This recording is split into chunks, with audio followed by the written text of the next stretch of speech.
Debate, Uncut and After Show. I'm your host Nathan Oakley, and if you are new to this channel, or you've not done so already, then be sure to subscribe, hit the bell notification icon and join button if you'd like to become a Nathan Oakley 1980 channel member and keep up to date with the Flat Earth debate. If you would like to support the channel, there is a super chat that runs alongside each of these shows while they are premiering, and there's also a PayPal, Patreon and crypto link together with a thanks button in the info box below the video. Speaking of Patrons, I'm going to do a quick shout out to all of you who do support me on Patreon. So, a massive shout out of thanks and appreciation to Flat Earth Sage, Goldie McKiernan, Phoenix Rising 86, Retro Bill, More Books, Canna Bear, Fibre Oats, Michael Kahn, Rob H, John Kays, Patrick Gunnels, Banter, Will Brax, Troy Shuker, Hairy Blade, Mobile Max 777, Neo the One, Rob W, Open Minded, Reese Pound, Dal West Watson, Maria Neelands, Unbelievable Productions, Blue Ridge Ranger, The Real Gabster, Liam Nedrick Jr., Abraham Mohammed, Adrian Quintana, Skeptic 936, Life is Short, Texas Mike, and David Wayne Foster. So another massive thank you to all of you for supporting me on Patreon. Now I will hand over to whoever is in Discord and Google so you can enjoy their dulcet tones while I set up for today's live show. What popped in your head to do that? Well, I figured if you could do it with a flat plane, you could do it with your kitchen. Yeah, but you had to have some clue for that. What was the clue for you? But Why your kitchen and not something else? I think it's when I figured out the arc was the arc of the protractor. That was the kind of the aha moment.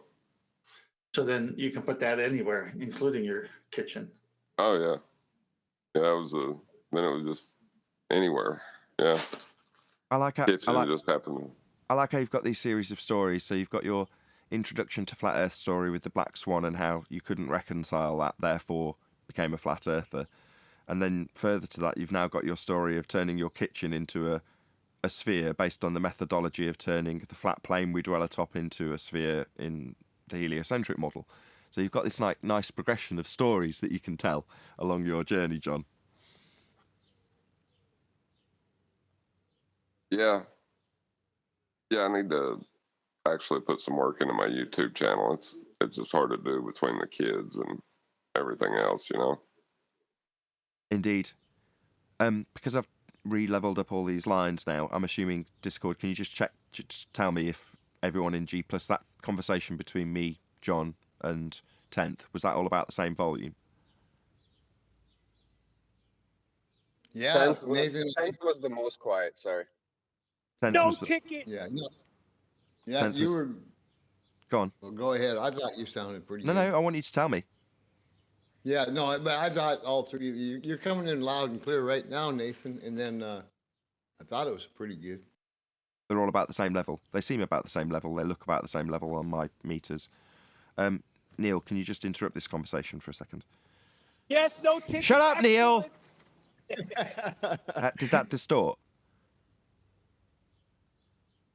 Neil That was sounds pretty low. No, that was good. You didn't flip or anything. Yeah, I'm happy. I'm quite happy. I did do fairly extensive testing. Well, not extensive. I just spent a few hours on it yesterday. But yeah, okay, great. I'm happy. Everything seems as it should. And if I start getting really aggressive with some fundy who just won't listen, hopefully that's not too much energy to overload anything. You didn't Well, that overload sounded it all good in G+. Cool. I'm happy. I'll just the proof of the pudding is really when the broadcast starts. But there we go. Okay, I'm going to make a coffee and feel smug. You deserve it. I thought for sure I was going to have a big orange ticket on my car. Well, how long do you have to park your car without getting a ticket? Well, I had to do orientation, so I took it to this place where I know there's always legal spots, which is on 48th Street between 11th and 10th Avenue. But there's no parking Monday to Thursday, 8:30 to 10 a.m. I got here 6 o'clock. Address was 730 5th Avenue, so that's more towards 6. So that's 1 Avenue, 6th Avenue 2, 7th Avenue 3, Broadway, 8th Avenue, 9th Avenue. It's like 8 avenues. And it was on 56th Street. So 8 avenues and freaking like 8 blocks. I'm freaking sweating. And I made it in like, what was it? Got here 8:41. Yeah, about 22 minutes. But no ticket. Outstanding. Oh my goodness. I wonder how many tickets are handed out a day in just one block. You handed out a day? No, not me. Or I handed out a day? Oh, forget it. That's a big business. Yeah, that's But all it is. there was this Irish guy doing orientation in this building we're in. And he said that he worked in London. He said Canary Wharfs or something. I don't know what he was talking about. Some high-end place in London. He said when people come from New York to London, they can't believe how clean it is. Like you can eat off the street. It's not filthy like it is here. I said, yeah, but, you know, this is recent filth. Because in the 90s into the 2000s when Giuliani was here, New York was immaculate. I'm telling you.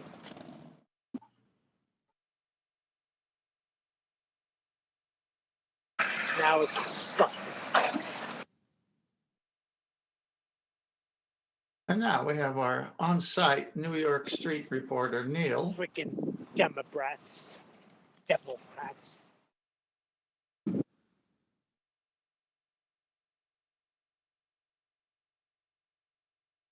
Hey, Brian.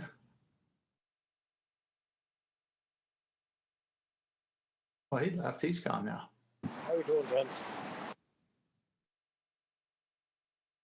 Kent, you scared off Brian. That's not cool. Well, I wanted to go from the reporter on the street from New York to the reporter on the street in Ireland, but Brian went off to a pub or something. Hey, I was laughing the other day when you and him were trying to get in. You were saying, "But I'm gonna lead into what you're gonna say," and he was like, "But you don't know what I'm gonna say." And you were like, No, "Yes, I do know."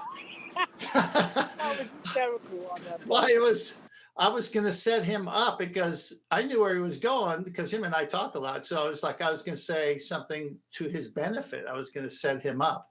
And Brian's going to, and I just wanted to be like the guy setting him up. And he didn't know I wanted just to do that. He thought I was going to destroy his point, but I was just going to set the table for him. It was funny.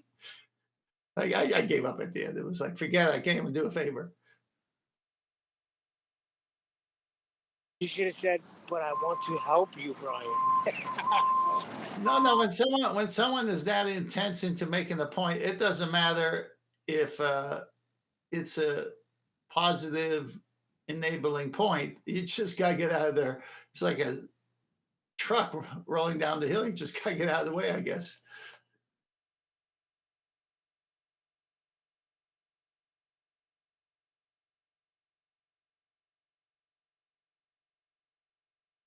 The other day, I was trying to explain when the show ended how that girl Emma Peel would come in the chat. She was like, "This is disgusting, this language.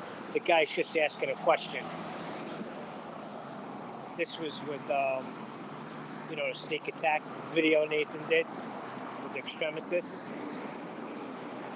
But it was like, I think the 6th, the 7th, maybe even the 8th time do the same thing. That's all I was trying to explain to her. That, listen, this is now the 7th or 8th rendition. He didn't come in cursing at the guy. That's all I was trying to say the other day.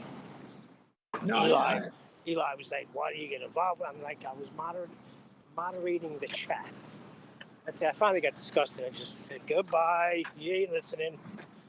you guys were cross purposes. You weren't. He was saying something else. You were saying something else, and Exactly. I don't need an excuse. If I want to talk to somebody, I will. I mean, sometimes I do get into conversations that are ridiculous. I waste my time, but not in this case. I was just trying to set someone straight. Don't come in running away with a hissy fit because of language when he was very patient in the beginning. The baller. well, You could really hear the Italian in that "It's a Baller." You got It's the baller.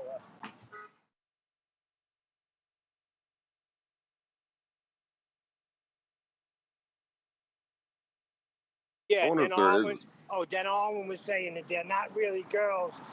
Whatever. I don't know. I can't see that. This one is named Emma Peel. So I'm going to talk to her like I talk to a girl. Emma Peel is the character in the Avengers, the old Right. TV series. Whatever. That's it. Well, I'm not going to come in as freaking what do you call it? Yeah. Well, it doesn't matter. It doesn't matter what somebody's channel name. It could be. Doesn't matter. They just like that name and chose it as their channel name. You don't know who they are, or what they are. Hey, I don't. To be honest, I come in with my full name. This is who I am.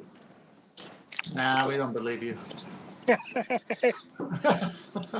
That's a channel name if I ever heard one. Well, I'm looking at my icon, and my name is you. Y-O-U. See, most people don't look at themselves as an icon. Exactly.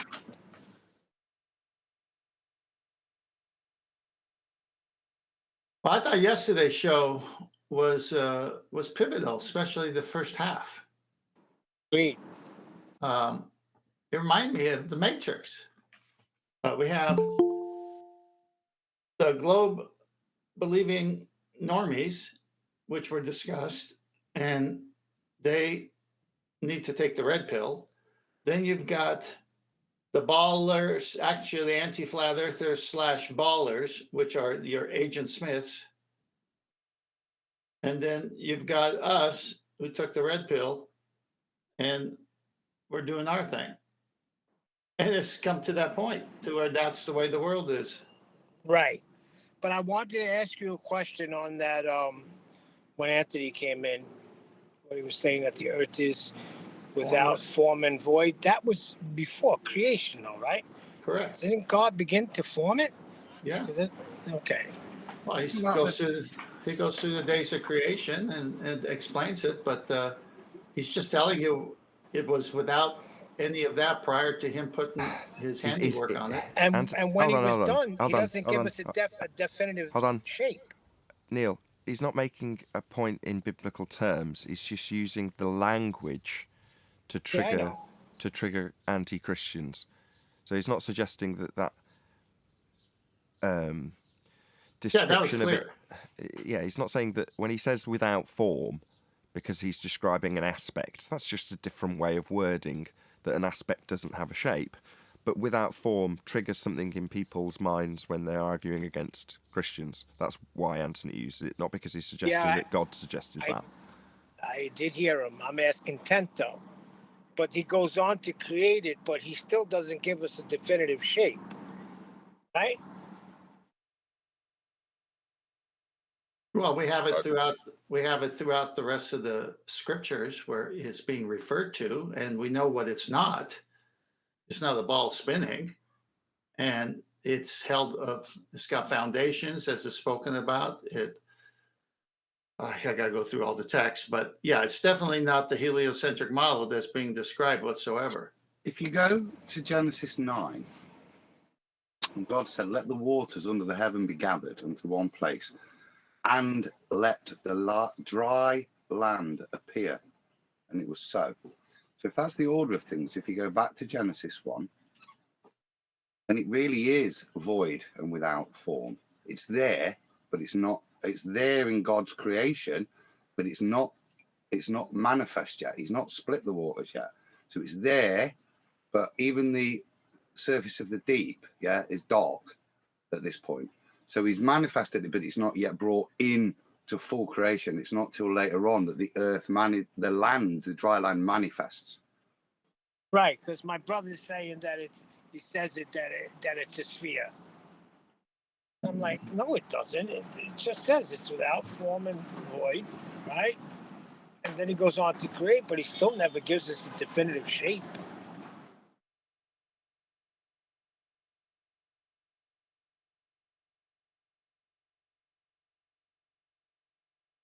They grab onto the circle of the earth, and that's all my brother's holding on to. Yeah, well, that doesn't mean ball sphere. The point I was making there is in Genesis 2. I don't think even when it's saying it's void and without form, I don't think that's implying it's just flat without any hills or anything. No topography, just smooth. I think it's just not. It's not got any form yet. God he's created the heavens and the earth, but he's not formed the land yet. There is no form to the land. There's none appeared. All there is the surface of the deep.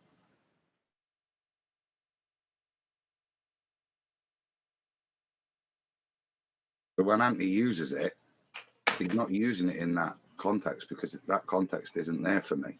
But he's using the same language just to crank it, as far as I understood it. Yeah, I got that.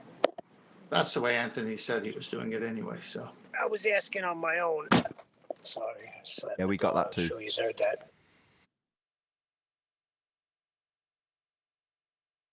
I looked it up yesterday, Neil, because of what he said, because it didn't sit right with me either, that it was referring to that. That's why.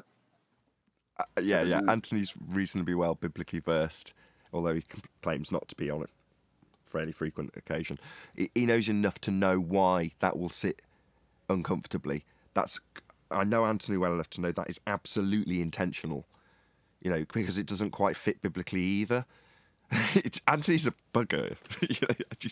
I just know what he's like. So that's intentional too. It makes everybody think about it, right? It doesn't sit comfortably with anybody when he says it. Yeah. And if you point that out to him, he'll reiterate it just to annoy you. Anthony's a scotch. He did it the other day when I was like, when you argue with Jem Panda that it's a fair comparison and he's being hypocritical because he does what I do, that's unreasonable because it's not a fair comparison. You levelling what he is actually doing when he just projects that onto me and claims that I do it. So when I pointed that out to Anthony, he then reiterated that very point with the exact same intonation, with the exact same, unreasonable repositioning attached to it. He did that twice after I pointed it out. He knows what he's doing. Yeah, but the way he does it, he just does it in casual conversation, but he's really giving you a dig. Yeah, and he knows Anthony's fairly clever. He's very clever with his words. He's, I guess that's the lawyer in him. Yeah, because I was getting angry. I'm like, that's not how Nathan is. He'll say it a third time. No, yeah, that's correct. But it is how Anthony has decided that he will be phrasing that.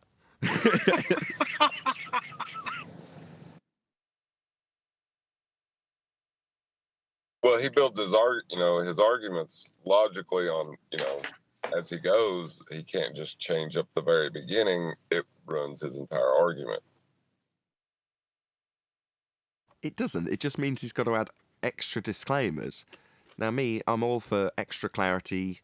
You know me, I'll rattle off about 20 different disclaimers before making the point. Or if it's in argument with someone else, it'll be me summarising their point, the inconsistencies or contradictions in their point, together with my point, how it's not being addressed, and how the conclusion's not being addressed, and the conclusion itself, and how that doesn't line up. I'll do all of those things. I'll put in all the disclaimers. Anthony, on the other, no. My point's being made like this. Right. If what you and Jim did wasn't comparable, then he wouldn't be able to compare you guys. Indeed. Indeed. I pointed it out to him, didn't I? I said, no, I think Nathan means this. And he went, yeah, I'm not bothered, because like John said, it was ruined. I don't care, because that stops me destroying Jem Panda. So I'll stick with that point, even if it's slightly derogatory to Nathan. He was happy. And then he laughs. Then you tell him and he'll go, yeah. And he'll say it again. Yeah. Exactly. He'll go, yeah. Mild acknowledgement that he understands where you're coming from. However, his point needs reasserting. I don't know. I love Anthony. I think he's ace. Oh, yeah, me too. I'm not taking anything away from him at all. Let's not start another smoke blowing session. Had enough of them this week. Adam, you're awesome. Did I tell you, by the way? You are the best. I don't know if I'm as great as you, Neil.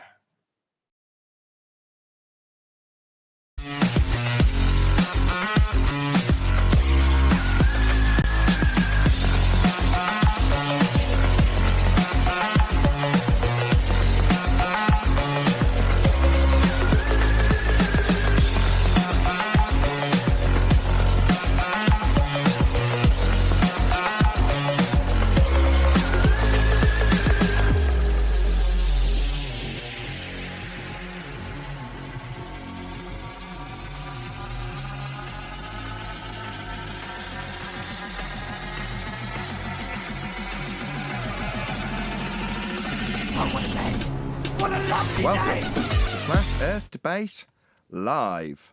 I'm your host, Nathan Oakley, and if you are new to this channel, or you've not done so already, then be sure to subscribe, hit the bell notification icon, and join button if you'd like to become a Nathan Oakley 1980 channel member and keep up to date with the Flat Earth Debate. If you would like to support the channel, there is a super chat that runs alongside each of these shows while they are live, and there's also a PayPal, Patreon, and crypto link together with a thanks button in the info box below the video. Most importantly, if you'd like to join the discussion, simply mute the page you are currently watching, then click the link in the info box below this video to join the panel and express your views on the nature of Earth. If you do join, please don't swear. If you do, you'll be ejected. And if you are, please don't try to rejoin the stream using sock accounts. You'll be warmly welcome back on the next stream. Please also share the show on social media. Sharing the show obviously increases the live audience, but this in turn increases the chances of a more diverse panel. So please share the show on Facebook and Twitter. Now we are joined by Arwin, joining right in the middle of my introduction. Refracted Curvature, 10th Man, Chocolate Saying, The Adam Meakin, Neil, and a whole bunch of people in Discord. So welcome one and all. Hello, hello, hello. Hey, good Afternoon, morning. everyone. Hello, hello, good afternoon. Good afternoon, Good good to have you all. morning. Exciting times. Earth is flat. How's the weather there, Nathan? Is it hot too? like How's the here? weather? Earth is flat. I lay out a statement like that and you ask me how the weather is. Yes, because Small talk we and have a pleasantries. stable or relatively stable weather system because it's contained. Oh, I see. Oh, now that does excite me a lot more. That's right, Arwin. We have the weather systems because we're in a contained environment. Is there any evidence that you could have the gas pressure we all enjoy to develop those dynamic weather systems without the necessary antecedent of a container to press upon? Only if you assume you don't need it. And then you still don't have it. It's still just an assumption, though. The gas pressure without a container is such an interesting argument because it started off as the...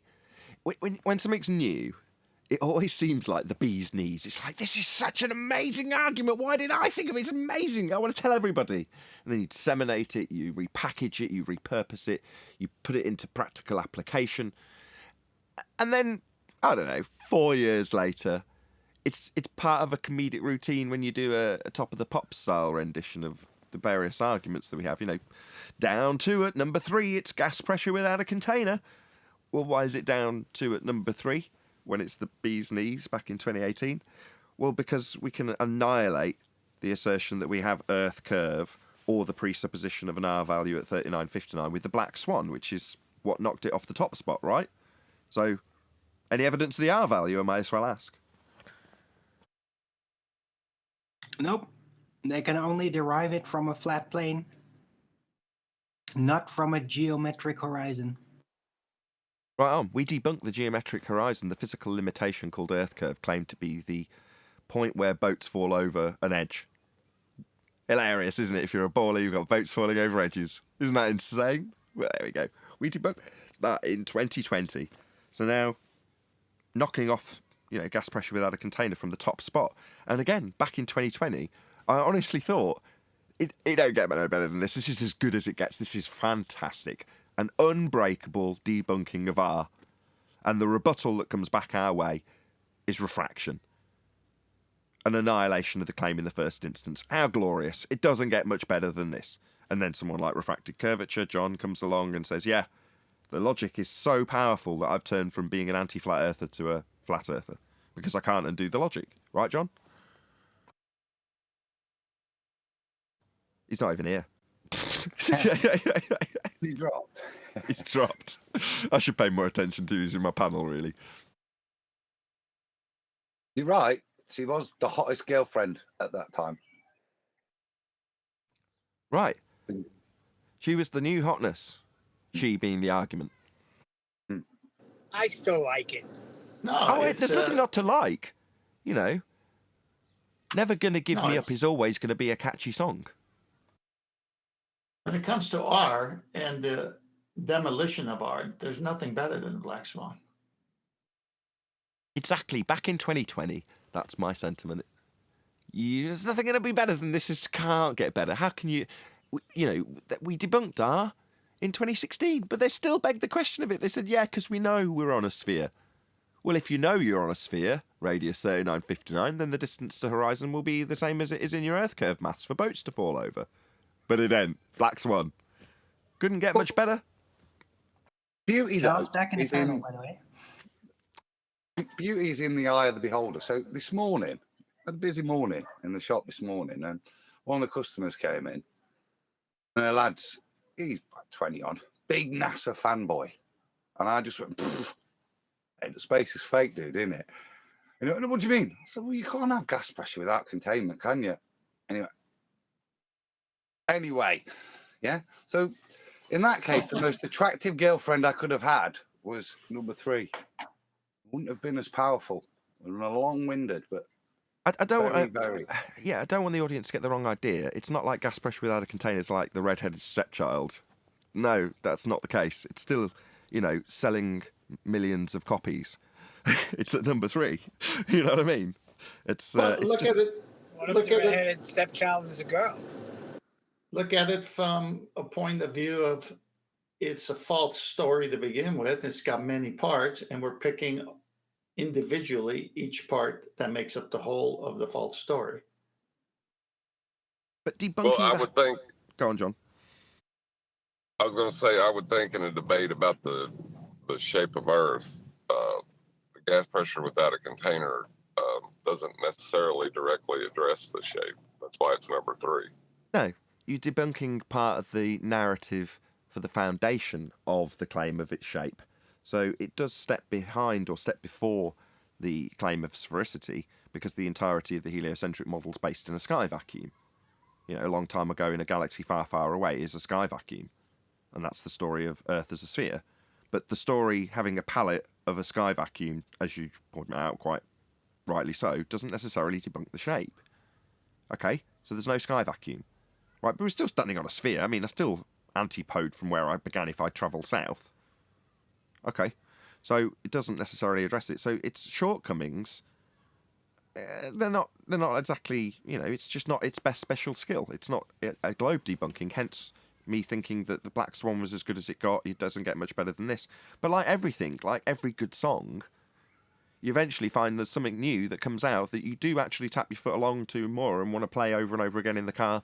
And now, considering that the Black Swan was as strong and as prevalent and the rebuttal is as devastating as it is when they say refraction, you think, how can you top that? And then you end up showing an audience, or having the capability with the elevation angle argument to show the audience that the globe itself, not the canvas that it's painted on, the sky vacuum, not the claim of a physical edge for boats to fall over and a way to derive an R value to claim a sphere, but the way they've got to that measurement was by measuring a flat plane and using a model called the celestial sphere model, which is based upon a flat plane and your perspective view of the sky that presents itself to you at any given location on a flat plane. So they've used that and the angle measurements to Polaris to give you an R value, to give you a sphere that matches you moving away from a light in the sky and it dropping towards the horizon as you do so, and the angle that you measure to it representing that differential on a flat plane. And then saying, well, no, what's actually happening is you're turning around a sphere, not capable of measuring it with the 2 lines that we've got these measurements for, as you watch it drop to the horizon because you're rotating on a sphere. So they've taken a flat plane and made the sphere model from the measurements they got from it. Well, again, although that's not the most concise now, give it another 12 months and I assure you it'll be rattled down to about 4 or 5 words. But for now, we can say to an audience, your globe was made by measuring a flat plane. I couldn't quite fathom that there'd be something more powerful than the modus tollens statement about the Earth not being a sphere with a radius 3959. We can show that the radius 3959 sphere was derived from a flat plane measurement. That's even more powerful. What comes next is the whole thing I'm building up to.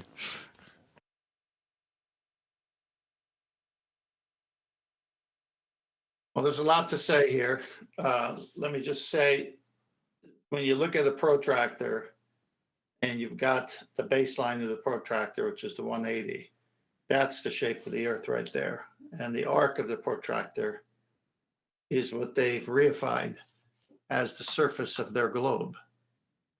This is all they've done.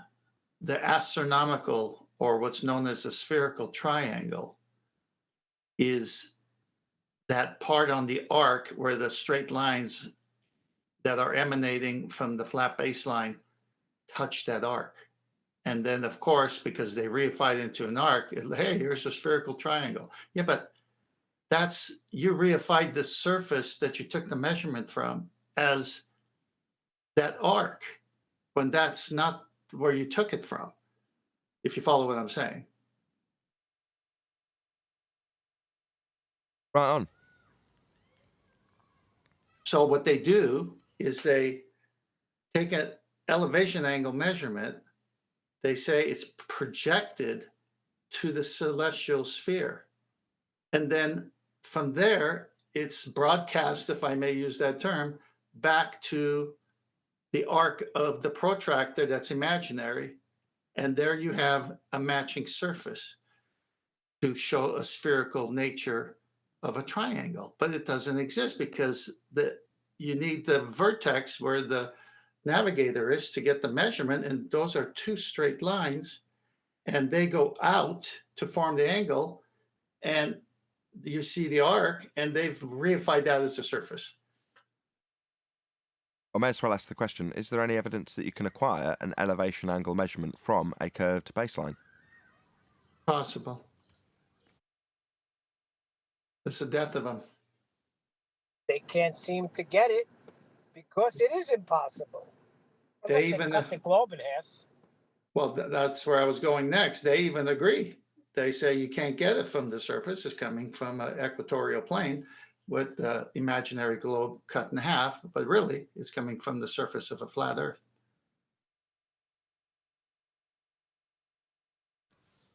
So, anybody got a guess what might be the next thing on our horizon? I know in the past you've had things up your sleeve that would dictate what would be next 10th, and that's certainly come to fruition. I'm not suggesting you've got something up your sleeve, by the way. No, I do have something up my sleeve. I have a couple of things up my sleeve. I'm waiting. It's a culmination of the Black Swan and celestial navigation. Good morning, guys. Good morning, Chocolate. Hello. Yeah, I'll just keep hanging on to it for now. I mean, we've won the war, the battle, the skirmish. We've already won, so I'd rather wait for a proper time. I was going to ask, are you waiting for something to happen? Yes. And then okay. Did I you love say it. we won the Battle of the Bulge? Yeah, we won it all. The Battle of the Bulge. What? No, that was 2020. But yeah, I like it. You know what I mean, right? Well, it's coincidental that when we were arguing about the Black Swan and Craig fight the Flat Earth started to comprehend it, he was on a panel full of people telling them that there is no bulge, that Earth doesn't claim to have a bulge. And they're all looking at him with... I've made a video about it, you'll have to check it out. But either way, it's him basically being corrected by his fellow globe earthers about, yeah, we do claim a bulge. Here it is labelled bulge. It's Earth curve. But because we've debunked the horizon of being a physical sphere edge horizon, aka bulge in the way, a hill in the way, Earth curve in the way, they have to deny it. But they don't realise what they're doing. They just have to take themselves to the logical conclusion and then deny the very premise that the globe's claiming, i.e. a bulge. They don't have it based on what Adam said the other day. Adam was talking about that picture. They have one of the Black Swan, and then they have another one. So they have two R's. Now, I mean, when does this craziness stop? You don't even have one, but now you have two. We only have one That's horizon. ridiculous. But that's the logic from that. If that horizon varies, it can be one thing. Either it's not geometric to allow it to vary, or the R value is varying each day. Let them make their own conclusion. I'm not fussed which they pick. If they want to have a varying R value, fair enough, take it. But the reality is you have to draw the conclusion that that horizon is not geometric. It's not Earth curve. Where's Brian when you need him? You can't have a varying R value because then it doesn't match up with the observations to Polaris, which is where they've got their R value from in the first place. So to map it out on the grid system, again, flat, Euclidean, you're going to need it to match the positional values of the star in terms of the angles you can take to them. If you change the R value, that doesn't work anymore. No, that's why I laughed. Yeah, that's why when they say that, they're not thinking. They just say, "Oh, well, I bet you debunked the radius." Not thinking. Well, see, like the Black Swan made them disavow R, but this argument makes them assert a flat plane. Which one's worse? Brilliant. We move on. Any scientific evidence of gravity? No, none whatsoever. I want to comment on Al-Biruni and how he was supposedly giving them the proper so-called measurements of the Earth back in the day. That story that we tear apart all the time. He had no idea of refraction. So when they bring up refraction against the Black Swan, aren't they just shooting themselves in the foot? But fundamentally, Al-Biruni claims the horizon is the leading edge of a ball. He just went higher to get his more accuracy. That's his purpose. But the fundamentals of his claim as to what that horizon, the purpose of measuring it, the dip to it, is because it's the edge of the ball. Correct. But since he didn't equate or ascertain that you had to account for refraction, as the current anti-flat earthers bring up, he could have never got a straight line tangent to it to get the measurement, which was a calculation. Yeah, his incorrect assumption still has no validity from his measurement. Well, this is why when people say refraction, they're shooting themselves in the foot, because now you're going to have to go back to your origin of the story, if you're going to use Al-Biruni, which they do, and say, well, did he have a straight line tangent to that? Or was it refracted? And if it's refracted, then how do you know the shape? Because it can change every day with the weather.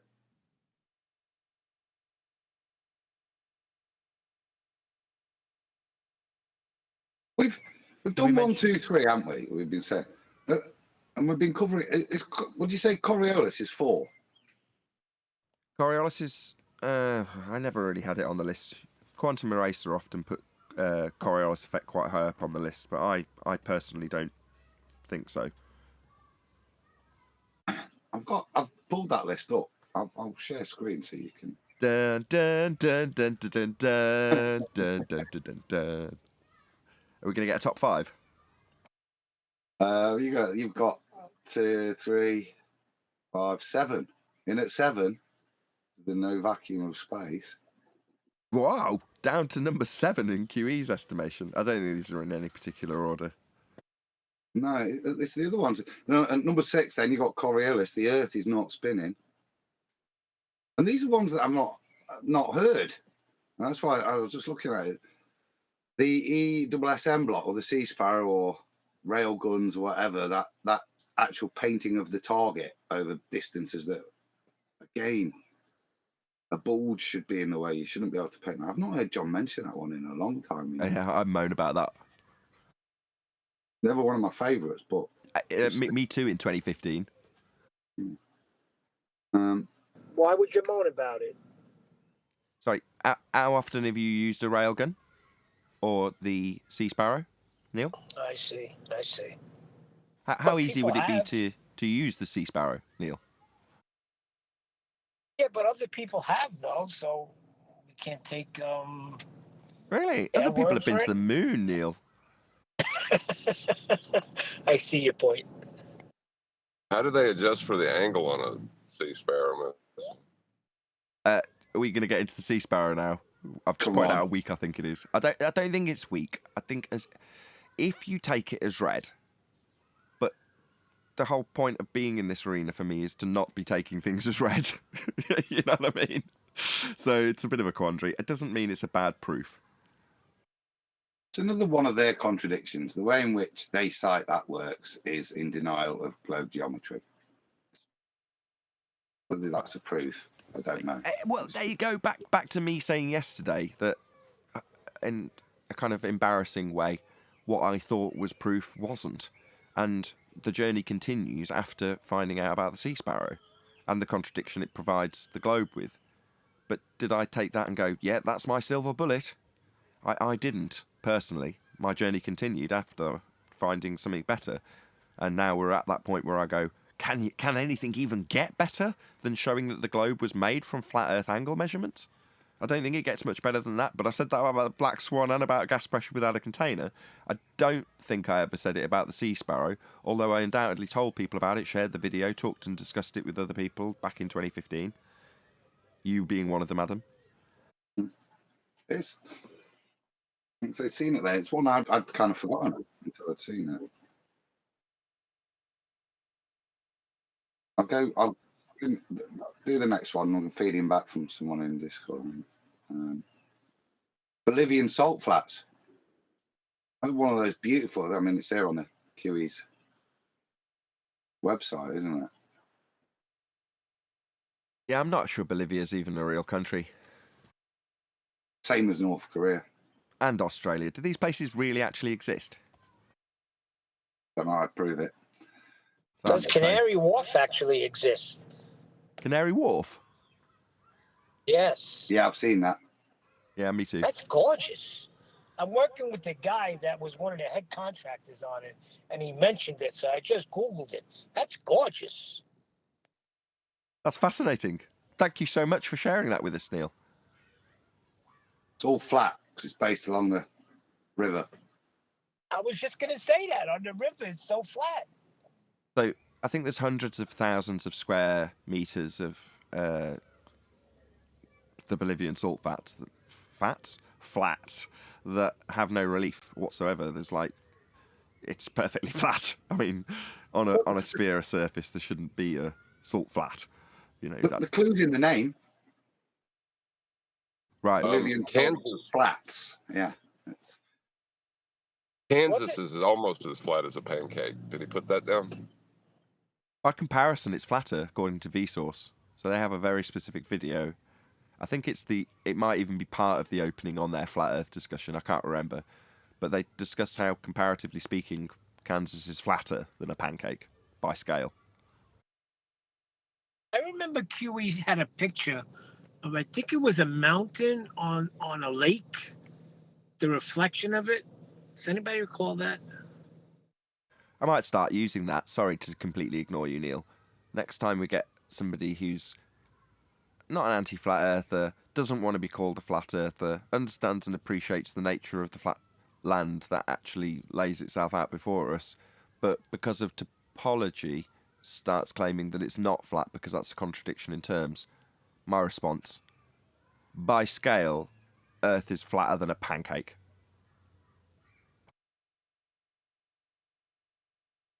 Yeah, well, that's what you did yesterday with Anthony. I thought that was brilliant. But yesterday it was compared to Neil deGrasse Tyson taking the sphere Earth and saying if you scaled it down to a bowling ball, it'd be perfectly smooth. You wouldn't feel anything. Even the deepest trench would be insignificant on a bowling ball if it was compared to Earth by scale. Well, I'm going to just do the same thing. If you compared Earth, the entirety of the known land and sea that we have, by scale to something you could fit in a saucepan, Earth would be flatter than a pancake. I like it. So Earth's flat. And I've no issue saying that whatsoever, in spite of people telling me that we've got hills and valleys and mountains. Yeah, we have. Yeah. But as an overall reference, the aspect that we dwell atop is flat. Are you claiming a physical dough edge? Am I claiming a physical dough edge? No, he's using the pancake so it could be clear. He doesn't want to waffle around. Oh, good one. Well, last one then. Flight. Now I know there's the accumulative curvature argument, but I think both me and Brian's added to this. Brian's got his aerodynamics stuff, and I've got what I consider and it was born out of the gyroscopes.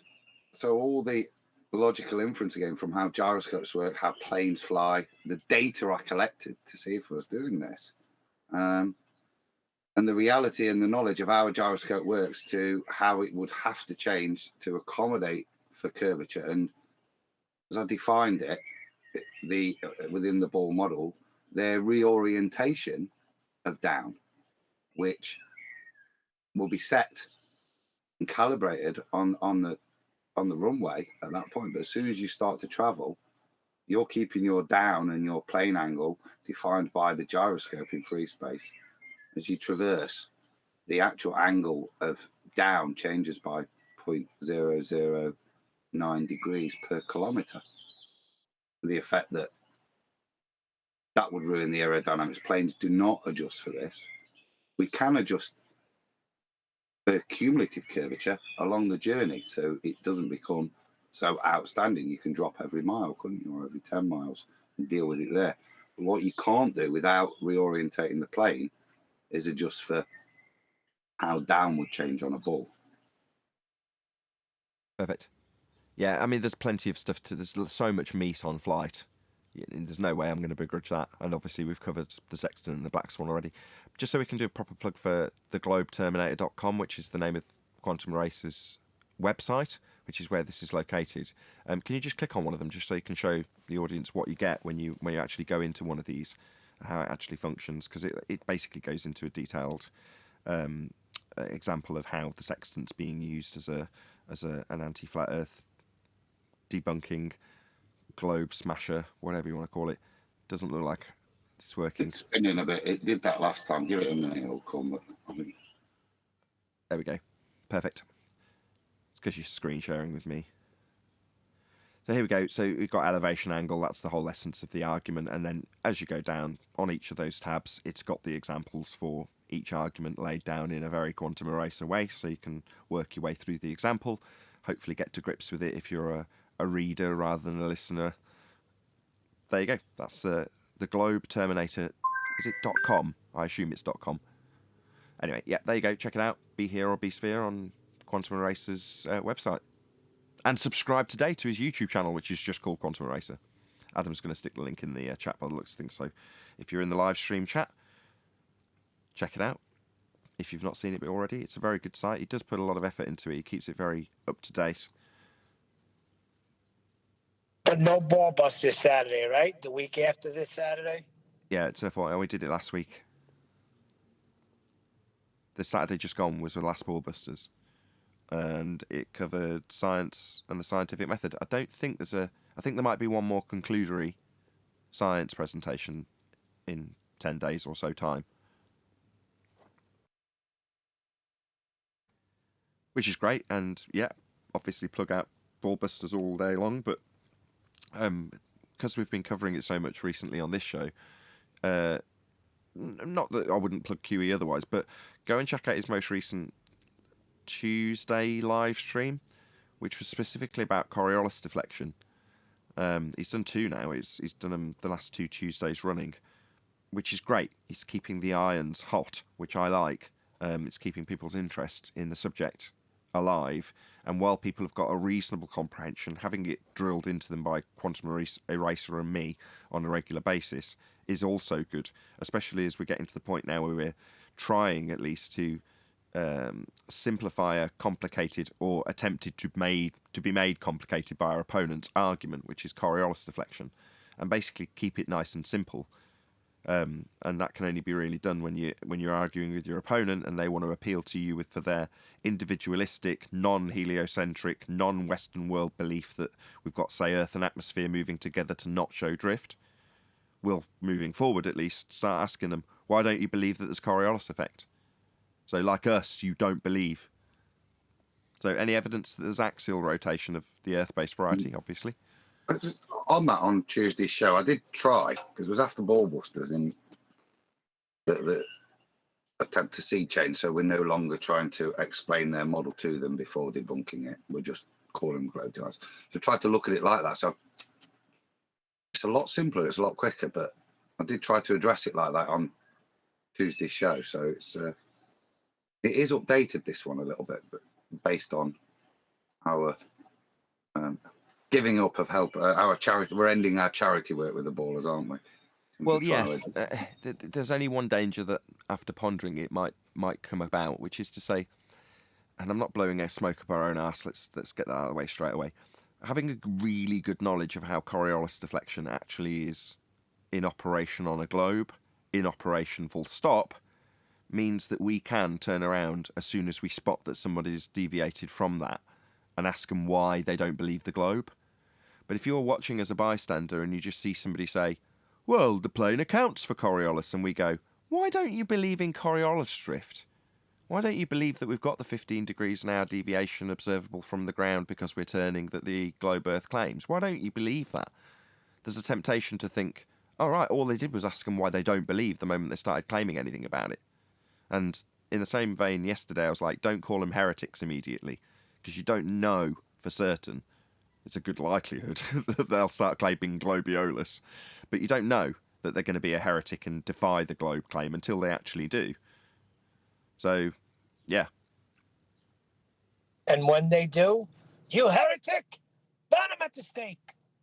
Well, we just want to know why. I mean, we don't care. We've got no allegiance to the globe in that regard. We're not asking them to appeal to them so that they do start saying that Earth turns beneath things that aren't attached, because that would shorten flight times. You know, a flight from Charlotte, North Carolina to Los Angeles would only take an hour and a half rather than 4.5 hours if Earth was turning beneath the plane for us to observe Coriolis affecting it.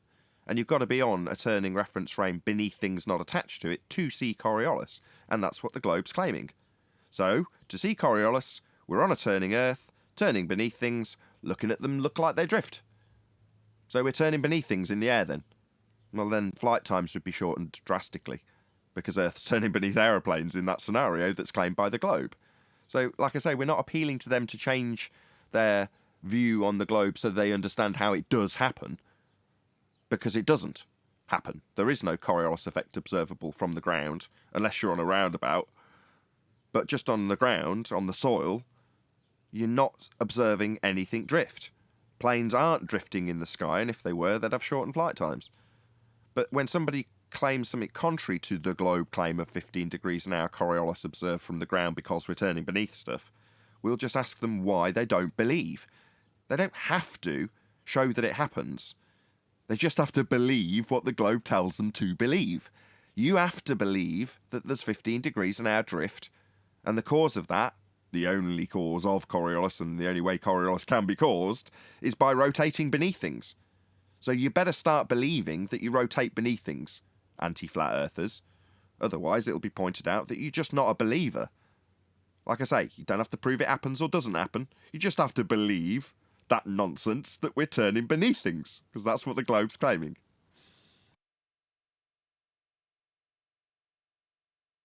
Any evidence of the distance to the sun?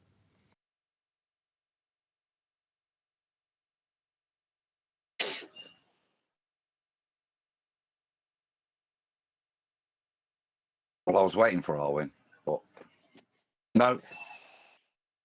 Somebody open their mic to talk. I'm waiting. I'll just move on if there's no real answers. Any single viable hypothesis from any of the fields of astronomy, cosmology, or astrophysics?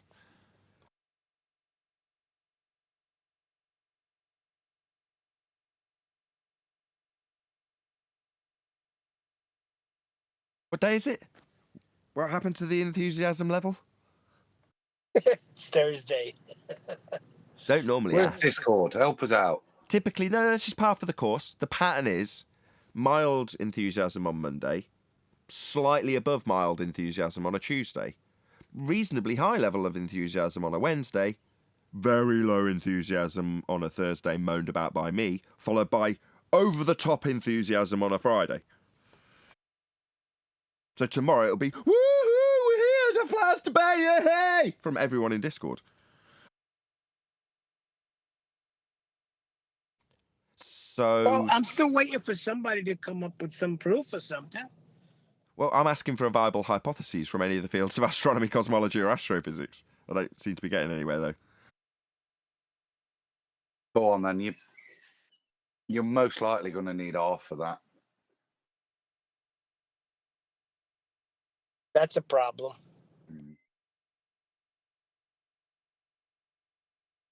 The same for your distance to the sun, as it sits in there. Field, doesn't it?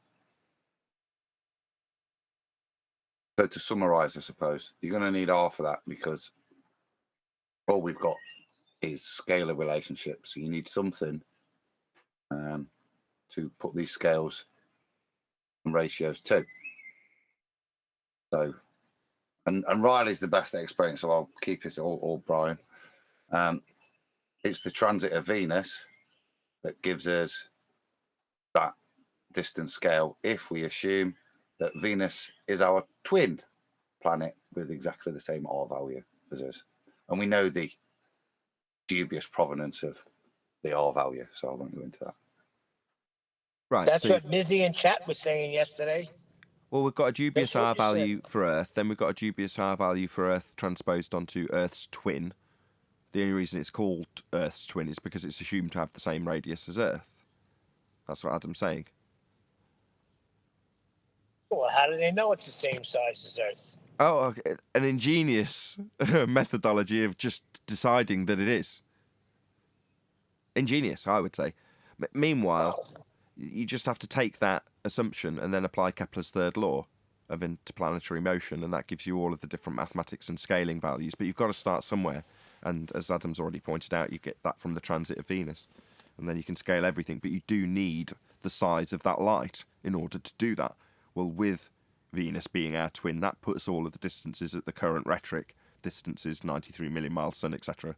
Those are all scaled using Kepler's third law. But you need R.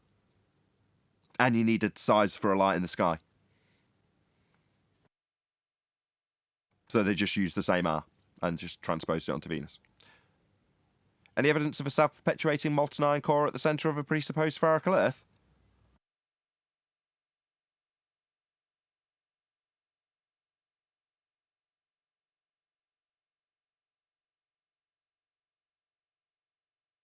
And that's about the level of evidence there is, isn't it? Oh, there's loads of nice stories that go along with it, though.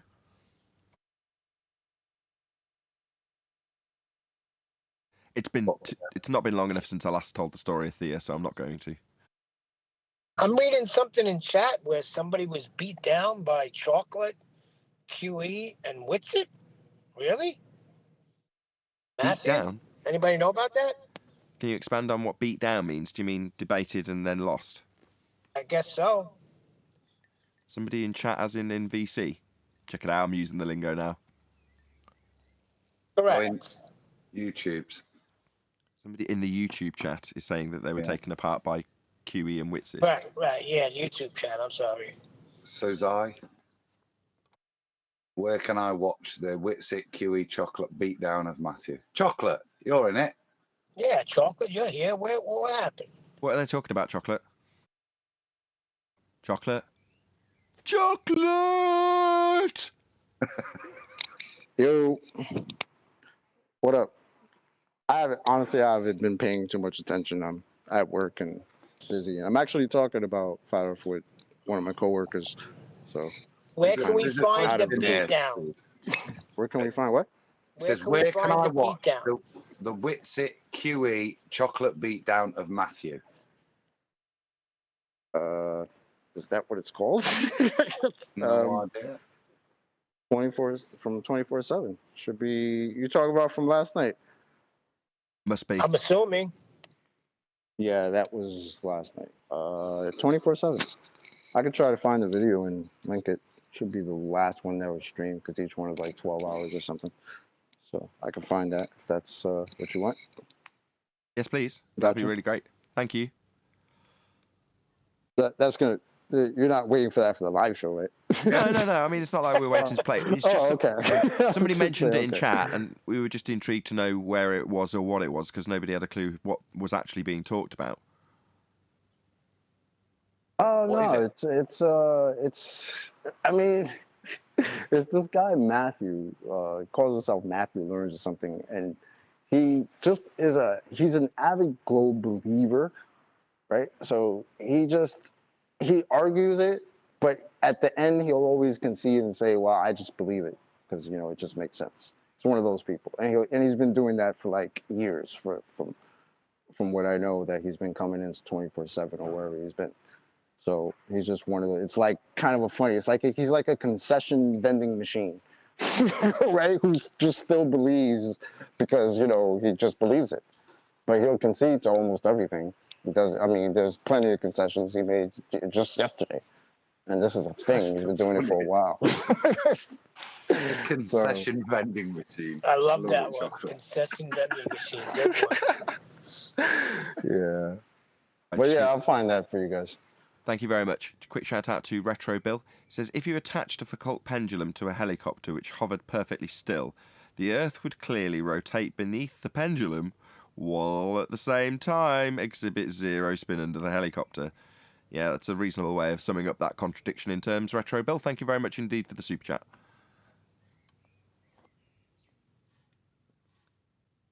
So yeah, there's been some good ground covered on Coriolis recently. I'm quite pleased because it's, like I say, people assume that I like the subject and say, oh, that's Nathan's pet subject, like Anthony likes gravity.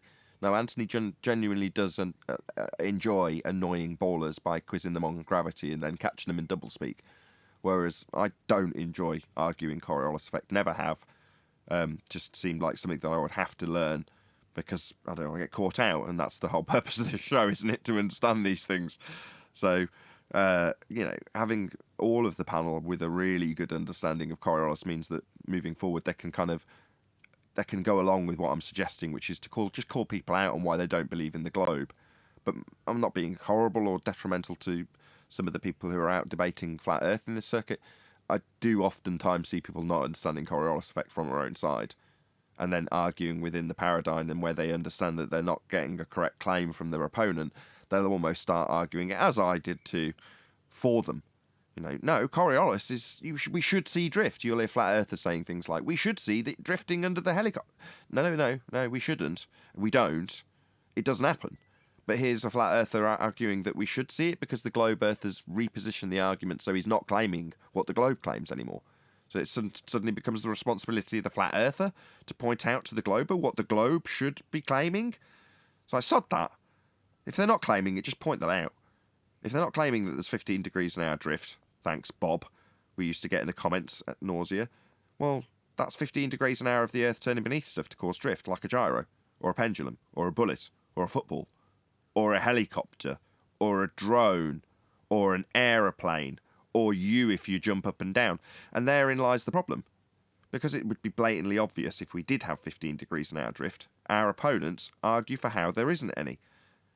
And seem to manage, and have until now, to get us, the flat earthers, if you want to pigeonhole us and stereotype us, to actually argue for there being drift. Now, as a pure chance, me repositioning that argument back in the day and saying, no, the globe claims you should have 15 degrees an hour drift.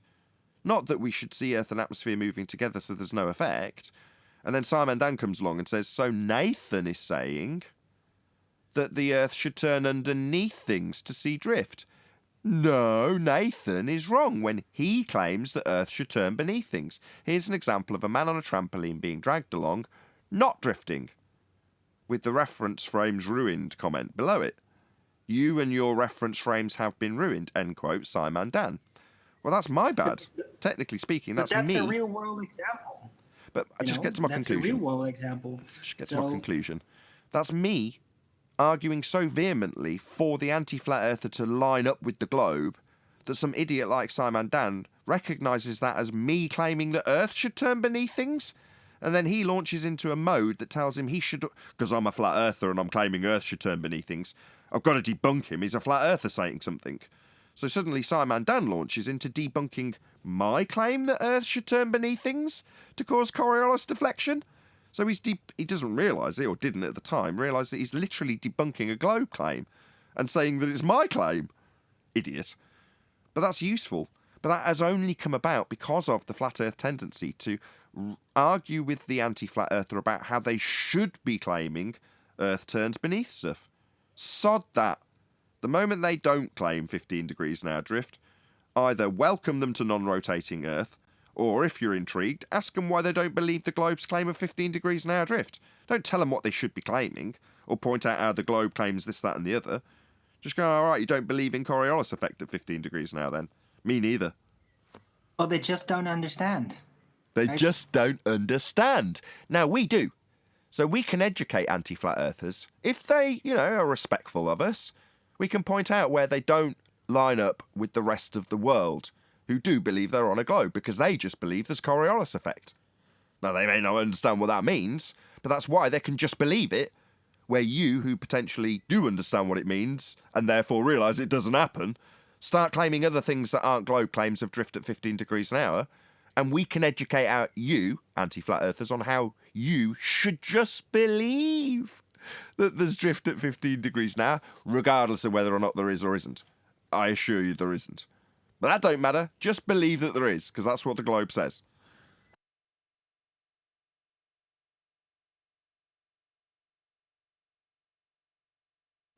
Did we cover all the housekeeping questions, by the way?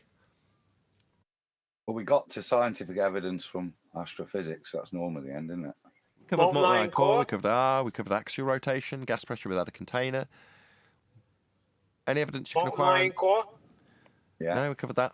Elevation angle measurement we also covered. No, I think we covered it all. Well, that concludes the housekeeping. Happy days. So, am I right in my prediction that tomorrow I'll get a super enthusiastic Discord server? No, but you're going to get a presentation now. Go to Master B, please. I've been working on Oh, something. okie dokie. I'll just check everyone's off mute. By the way, Okey-dokey. you were on with before Tentman does his presentation. You were on about like comparing the old days and how Simon then is telling us our reference frames are ruined, and that you didn't really before that time didn't even realize about the curve should be here, not there, right? Well, we're all discovering these things. Every housekeeping argument is basically representing where we first did not fully understand as to what the situation was and how the anti-flat earthers are getting it wrong and trying to shove it under the carpet. And we are now ending up basically reflecting back all their projections that they gave us. So they all started out in 2015, all projecting over us everything that they claimed we did wrong. And now, after 7 years, more and more, it turns out that every claim they made about how we got it wrong was a projection in how they got it wrong. And more, this is starting to become obvious. Yeah. Or a Yeah, direct correct. projection of a failing claim that's absurd, like Earth having an edge for boats to fall over.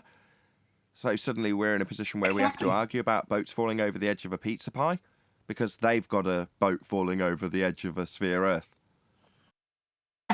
Exactly. Every accusation they threw at us all turned out to be projections of their own predicament.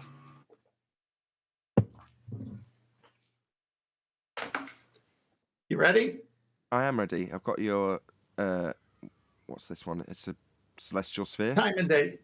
No, it's the time and date, the blue one. Yeah, I think this that's is what it the is. Yeah. All right. So here's a horizon coordinate system.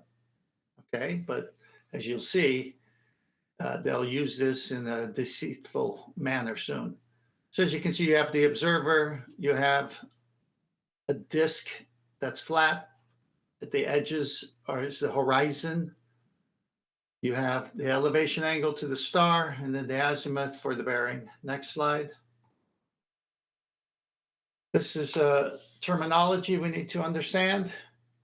Celestial navigation, navigation with the aid of celestial bodies, celestial observation, observation of celestial phenomena, celestial poles, the intersection of a celestial sphere and the extended axis of the Earth, celestial sphere, an imaginary sphere of infinite radius, concentric with the Earth, on which all celestial bodies except the Earth are imagined to be projected. So Earth-centered. Notice in celestial navigation, we're no longer sun-centered, but earth-centered. Let me go through that one more time because you need to understand the explanation of this imaginary celestial sphere. An imaginary sphere of infinite radius concentric with the Earth, on which all celestial bodies except the Earth are imagined to be projected. Celestial triangle, a spherical triangle on the celestial sphere, especially the navigational triangle. Notice the spherical triangle is on the celestial sphere. Next slide. This is more definitions. 1006, astronomical triangle, combining the celestial sphere concept and the horizon system. So the first slide that I showed you was a horizontal coordinate system. Now we're going to combine it, as this says, with the celestial sphere concept. We derive a triangle on the surface of the celestial sphere. Where's that triangle? On the surface of the celestial sphere, known as the astronomical triangle. This triangle projected back to the Earth's surface is the navigational triangle. In practice, the terms astronomical and navigational, as applied to triangles, are synonymous. So let's go to the next slide. So on this one, you see a diagram that shows it all. On the left in the box, you see a navigator with a sextant shooting the horizon on the horizon coordinate system, showing you an elevation angle. And right next to it, you have a depiction of the imaginary celestial sphere and the celestial, what's called the navigational triangle. The navigational triangle, the stars are considered as lying on the surface of a sphere, the celestial sphere. The spherical triangle ZPM, where Z and P are the projections of the local vertical and polar axis of the Earth on the celestial sphere, is called the navigational triangle.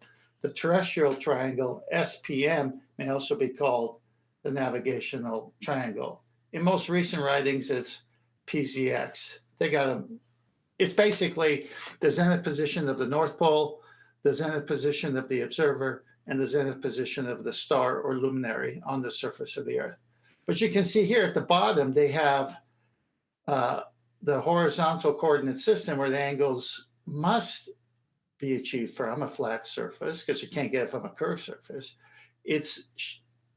Now you see above that spherical triangle way at the top, and then it's brought back down, and you can see it being overlaid on the arc of a protractor. If you can look at that arc over the horizontal base there, that same image on top that's projected on the celestial sphere is brought back down and said to be the surface of the Earth. Problem is, the guy in the picture next to this is on the surface of the Earth and is flat, which means he's at that circular disc at the bottom. He's not on the surface where the overlay is brought back down from the celestial sphere to where we have to say, don't you believe in spherical triangles, you flatties? Well, number one, you got it from a flat plane. It shot up as an angle to this imaginary celestial sphere, which formed that inner triangle on a concave, if I'm saying it right. And then it's brought back down and pretended to be the surface, but you never got from. Next slide. This is what you got right here, and then they overlay it on that arc. But you never got it from the arc, you got it from a flat baseline. It's all imaginary. Next slide. Some terminology. Celestial coordinates, any set of coordinates used to define the point on the celestial sphere, which is imaginary, by the way. The horizon, celestial equator, ecliptic, galactic systems of celestial coordinates are based on the celestial horizon. What is the celestial horizon? That coordinates, if you go back one slide, Nathan, that horizon that you see that person standing on, extend that all the way to the celestial sphere, and that's the same. That's the celestial equator. It just keeps going. Celestial equator, the primary great circle of the celestial sphere in the equatorial system. Everywhere 90 degrees. Equatorial system. That sounds catchy. Equatorial plane? Yes, indeed. It's all from a flat surface. I think I'll stop here. There's a bunch here you guys can read later.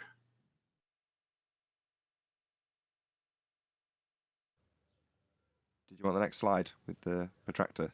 Oh, yeah. Yeah, I'm sorry. I forgot. So this is what we got. So that base, that's the 180. That's flat baseline. That is where the measurements are being taken from. That's that horizontal coordinate system. And the angle to the star, as you can see, is somewhere on this arc. And then all they've done is reified that to an imaginary celestial sphere, got their navigational spherical triangle, then because it's projected onto it, and then they bring it with a splicing tool and put it on this arc and say that's the surface, when all along the surface is that flat baseline. This is how they lied to us. Excellent. Thank you very much indeed, 10th. You're welcome. Got to remember the arcs are distances. They're not arcs. Even when you're looking at that celestial sphere, it's a distance. It looks like an arc because it's an altitude drop. It's not. It's a distance.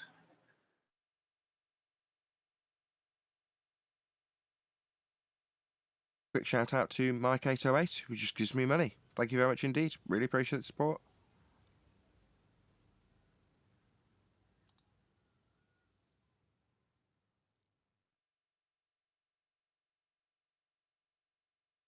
Is Discord connected even? Yeah, Discord's definitely connected. Somebody in there is highlighted super spinning M something. There we go. Are you new, super spinning? I doubt it. Riveting, thanks for the response. Hello, sorry. Are you new? No, I've been listening for a while. I just don't normally speak. Welcome. Good to have you. Yeah, no problem. I'm a fan actually. I've been watching your YouTube for a while. Fan of Arwin's? No, of yours. Do you mean no? What an outrage. I think I'm subscribed to Arwin's channel as well, maybe. I'm not sure. Oh, that's all right then. As long as you subscribe to Arwin. Well, good to have you anyway. Yeah, no problem. Getting an introduction right at the end of the live show. That's what you need. It's been a slightly subdued ending though, so don't really know what to say.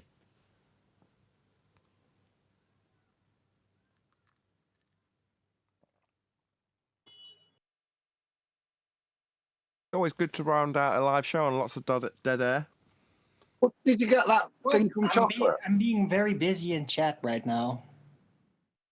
Busy in chat? I just piecemealed the present because it was so dead, and now you say it was dead after I go to all that work.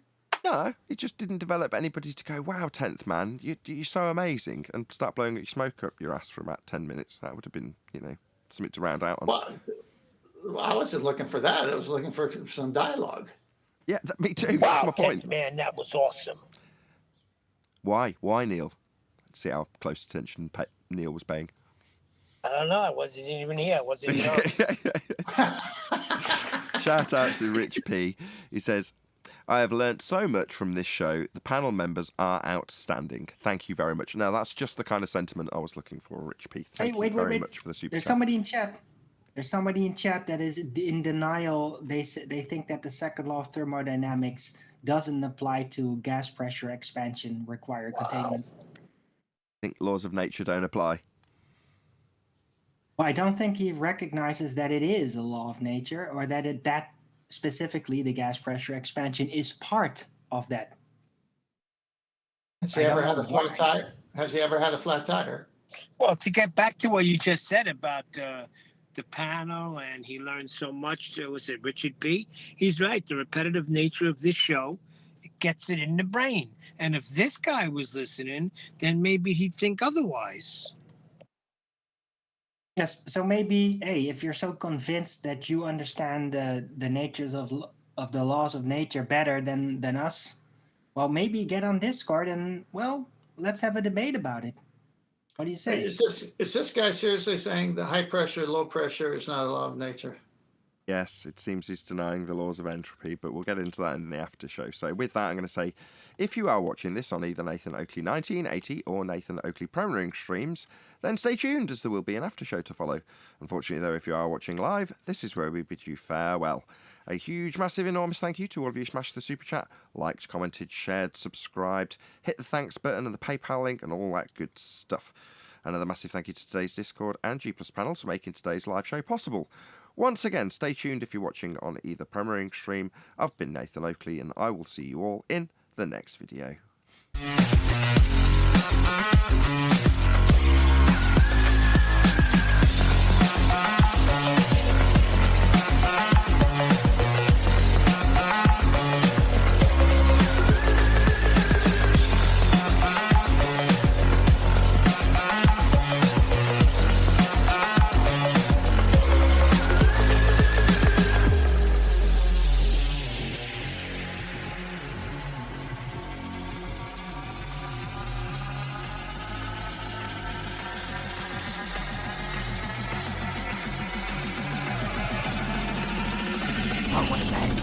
What a lovely day!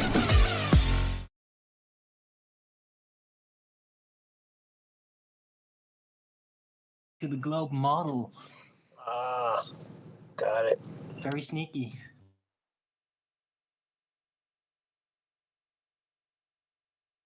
Because in their model, gas go down, go boom boom, and forms columns, right?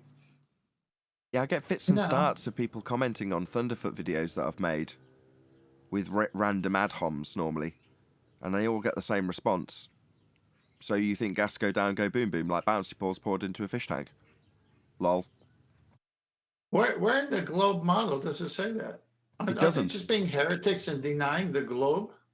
It doesn't. The second law of thermodynamics does not apply to the Earth. Nonsense. Well, no, not No, nonsense. wow. They cite buoyancy, which is a derivative force of gravity. And the derivative force of gravity pulls the gas down around the gas that's going up. So gas go down, go boom boom. That's why they make that assertion by their own logical inference.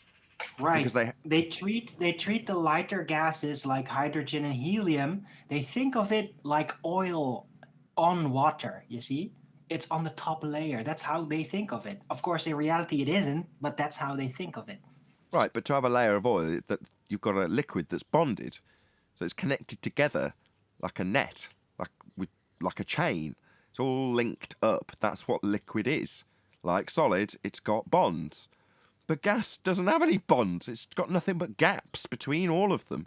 So to state that it's a homogeneous layer, as they do, or a column, as they do, or sphere-shaped, as they do, in atmospheric law, oxymoron in and of itself, just defies the second law of thermodynamics. So the second law of thermodynamics does not apply to the Earth. Atmospheric law applies to the model of a sphere Earth derived from a flat plane elevation angle measurement to get them there are. Oh, by the way, Nathan, for the record, the show's still live. No, it isn't. Yeah, it is. No, it isn't. Oh, wait. No, I scrolled it backwards. Sorry, my bad. So that's you. what this guy was saying in chat yesterday. I saw it The going. helium still, but- balloon. The helium balloon is pushed up by gases. Going down, go boom down. boom. Yep, going down, go Yeah. boom boom, Neil. Yes, yes. Yes, gas go down, go boom boom in the heliocentric model. And as a result, I can humiliate PhDs like Clown Show Thunderfoot. Oh, by the way, your live show had like 515 upvotes. That's went Oh, nuts here we again. go. I'm getting. I don't know what the hell that's all about. Well, how'd they get the gas pressure? Containment. I think that's somebody spamming, like literally intentionally spamming me with fake likes, so it triggers a YouTube algorithm. That's what I think that is. It's happened more than one occasion. Right, but it only happens one day and then it stops again. I didn't say, I don't know, I'm being a conspiratard. But it's just happened so many times. You're like, what the hell? Why do the live viewers spring up from 120, 130, 100, like normal growth throughout the live show? I typically expect to end on a max of about 150. You know, so if it's a really good day, it might be 170. But today I look at it and go, max viewers 250?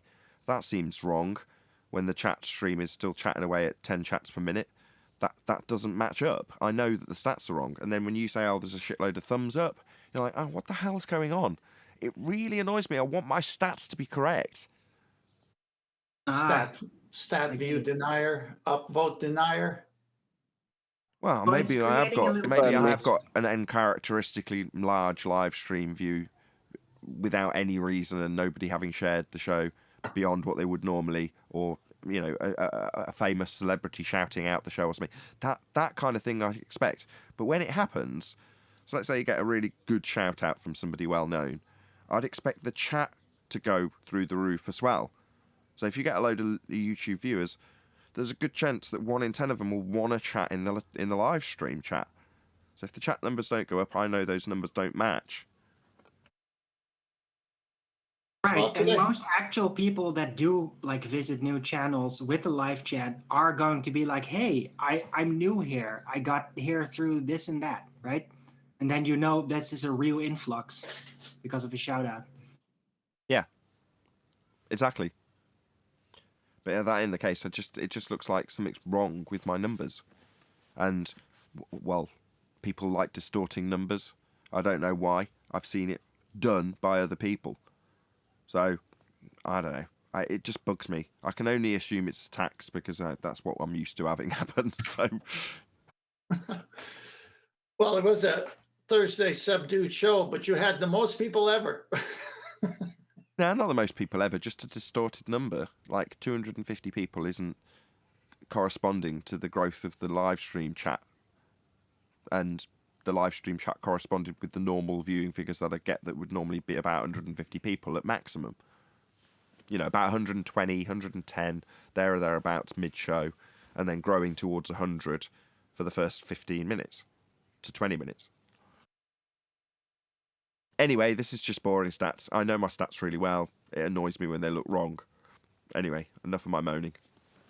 Yeah. You are wrong. You're at 115 still now after it's finished. So Right, so much bonkers. fun.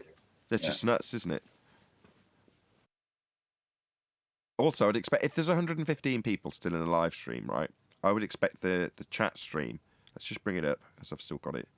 I hope I have. Wow. No, it's I'd not expect moved. that. I'd expect that chat stream, which is not closed yet, to be going nuts if there's still 115 people watching because a few people have arrived and rewound like Arwin did. Yeah, I'd expect them to still be chatting because YouTube give you a certain amount of time to chat. In reality, everybody's buggered off, but the number still says there's 115 people there. Well, I'm looking at the reloaded version, and it makes absolutely no sense because the video has a total of 267 views, yet it has 520 upvotes. How does that work?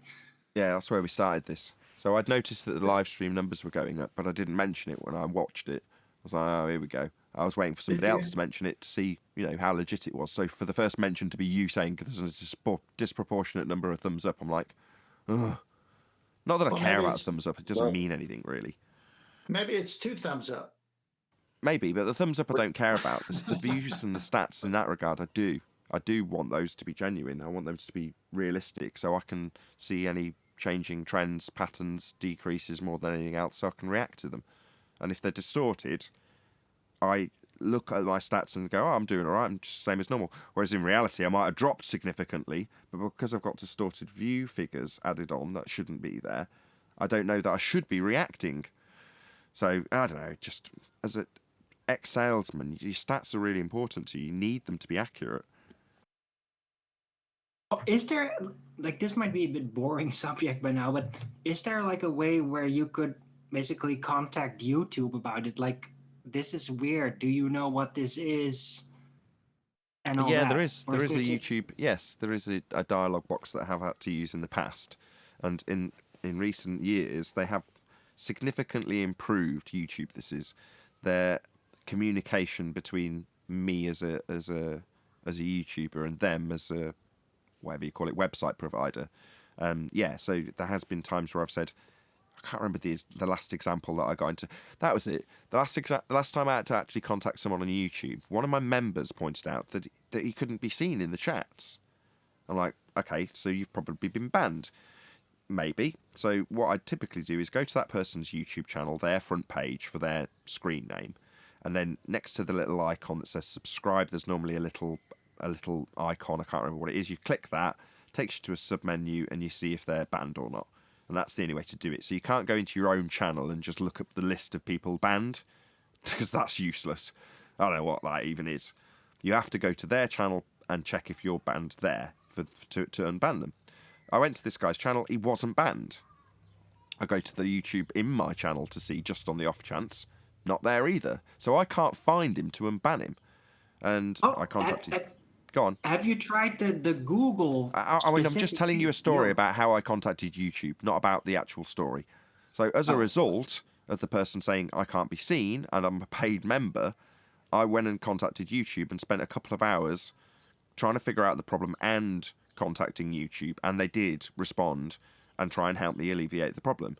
Now, they, on that attempt, didn't solve the problem, and I can't actually remember how it was resolved, or even if it was resolved at all. But I did manage to get in touch with somebody at YouTube, which in years gone by you couldn't. There was no one to contact, let alone a little chat box to talk to them on. So I might do that. I might contact YouTube's customer support and say, I believe my stats are being, incorrectly delivered. That said, they give us reports. Sorry, I will wrap this up eventually. They send me reports, and they send every YouTuber reports, I would assume. You just have to click on them. They come in the header as you load your YouTube Studio stats page. There's like a little header that pops up and tells you the news. And typically, a lot of those news feeds that I get, that I've clicked on in years gone by, and there's a lot of them, are about statistical errors that YouTube have had for whatever reason.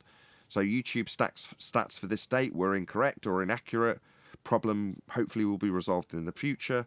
The correction for these incorrect stats has now been made public, or whatever. They're always about inconsistencies like this.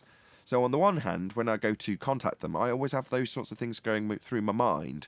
Am I just going to get a pop-up in 3 days' time that says, on the 23rd, the inaccuracies in YouTube live stream statistics has been corrected? Highly likely. And therefore, the Earth is a sphere. And that's how we all found out Earth wasn't a globe. That's right.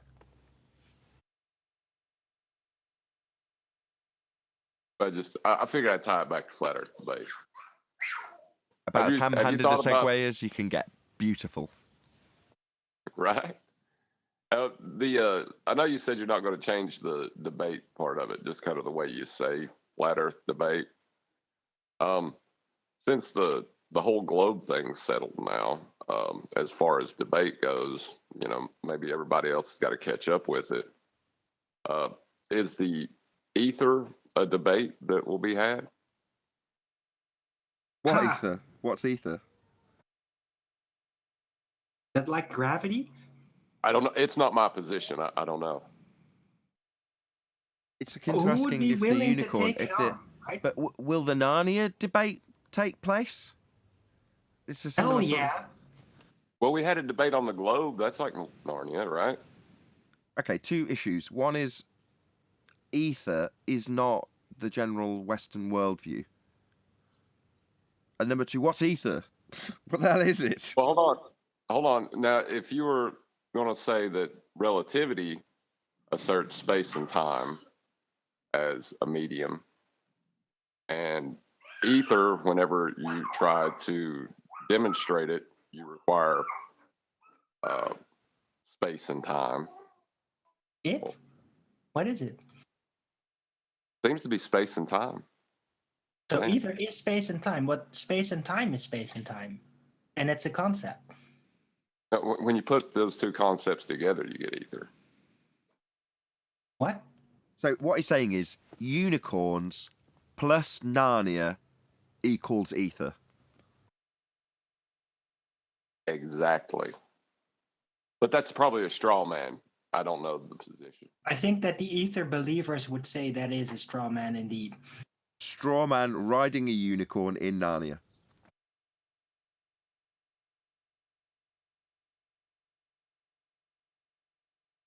Who would be willing to like Tony and me did back in the day about gravity? Who would be like really willing to go at it against this ether, against people None of like you should Lemon be. Bird and When all it's the not other a mainstream ethers? rhetoric, all you're actually doing is lending credence to the argument being an argument if you have an argument about something that's not claimed by very many people. You know, let them go forth and prove their claim. And if they grow in numbers, you can only assume that they have some validity to their claim. And each time you go, oh, wow, look at their numbers grow, if that concerns you, don't know why it should, then go and check out if they've suddenly acquired more validity to their claim. And if you look and scoff, just get on with your life. Don't have to worry about it. Like you don't have to worry about debunking people who think there's Bigfoot, or maybe there is a Bigfoot. I just don't concern myself with it too much. Maybe there is a ether. I don't really concern myself. And when I've looked, they don't even define what it is, so I don't care. Right. Well, how can you think that something might be there if you don't know what it is? I mean, I know what Bigfoot allegedly is, right? So at least you can make a claim whether it is actually real or not. Right. But with ether, we don't know what it is. It's a good comparison. They At don't least know with either. Bigfoot, you know what you're looking for. You've got an idea of what it is in physical terms, right? Well, Not so ether with is the ether. non-physical. Hold on, ether is the non-physical physical medium which light propagates through. Non-physical physical medium. Sorry, I'm already lost. Where do I visit this non-physical physical medium? They got a house of contradiction. How do I get to the House of Contradiction? Is it on Through Ludicrous the Street? wardrobe? Through the wardrobe, of course. Yeah. Yep. Where do we observe what this ether is doing? Where do we observe the effects that would lead us to ether? You know, where do we observe any of this? Like, the only claim is this, exactly what John said, that it's the medium that's required for light to propagate through. And there's absolutely no evidence that is ever needed.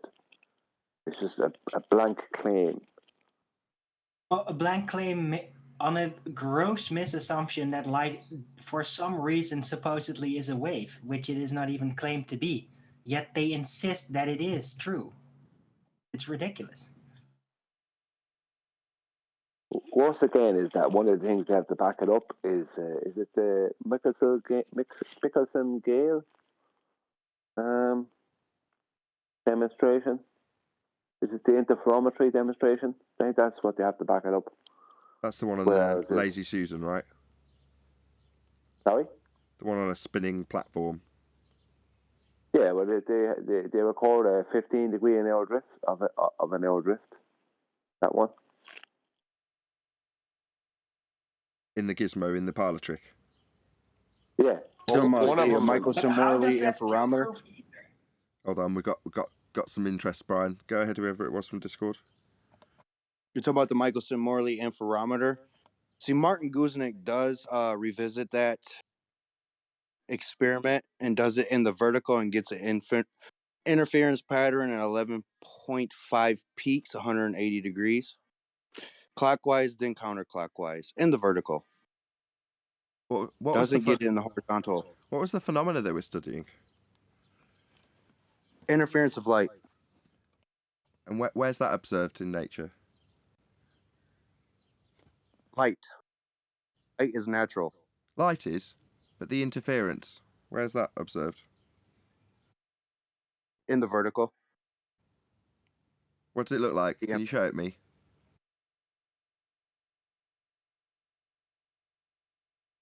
Is the interference induced by the machine?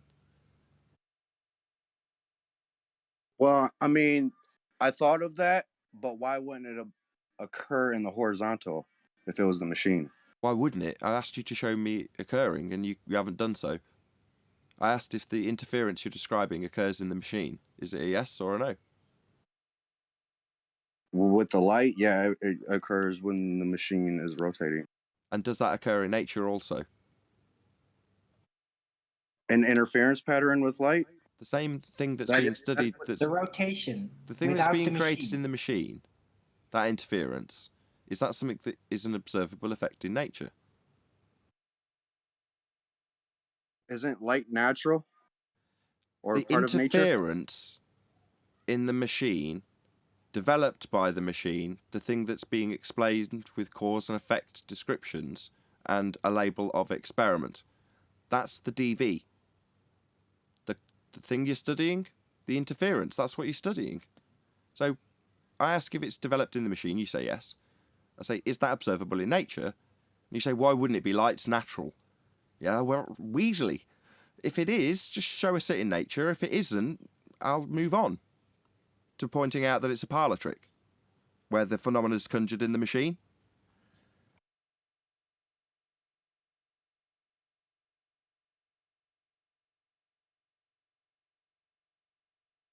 Right. If the ether is supposedly causing the spin within the man-made device, well, then the phenomenon is because of the man-made device. So unless you can show that exact same phenomenon without the device occurring naturally in nature, it's not a viable, phenomenon for a hypothesis. Okay, Right. Okay, I'm with you on that. I'm with you on that. I can concede to that point if it's not shown. Now, I want to understand your guys' standard of evidence. When it comes to the double slit, you guys call it experiment. Where is that shown in nature? Diffraction of light. What? You can That see happens diffraction all of the light time. all over the Really? place. Hold on. If you walk under a tree, yeah, there's little tiny little gaps in between the leaves. You can see light diffraction all over the place.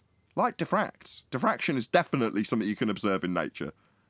Yeah, just two branches very close to one another. The sunlight shines through. You're going to see weird patterns. Diffraction. Interference. Sure, we will see photons.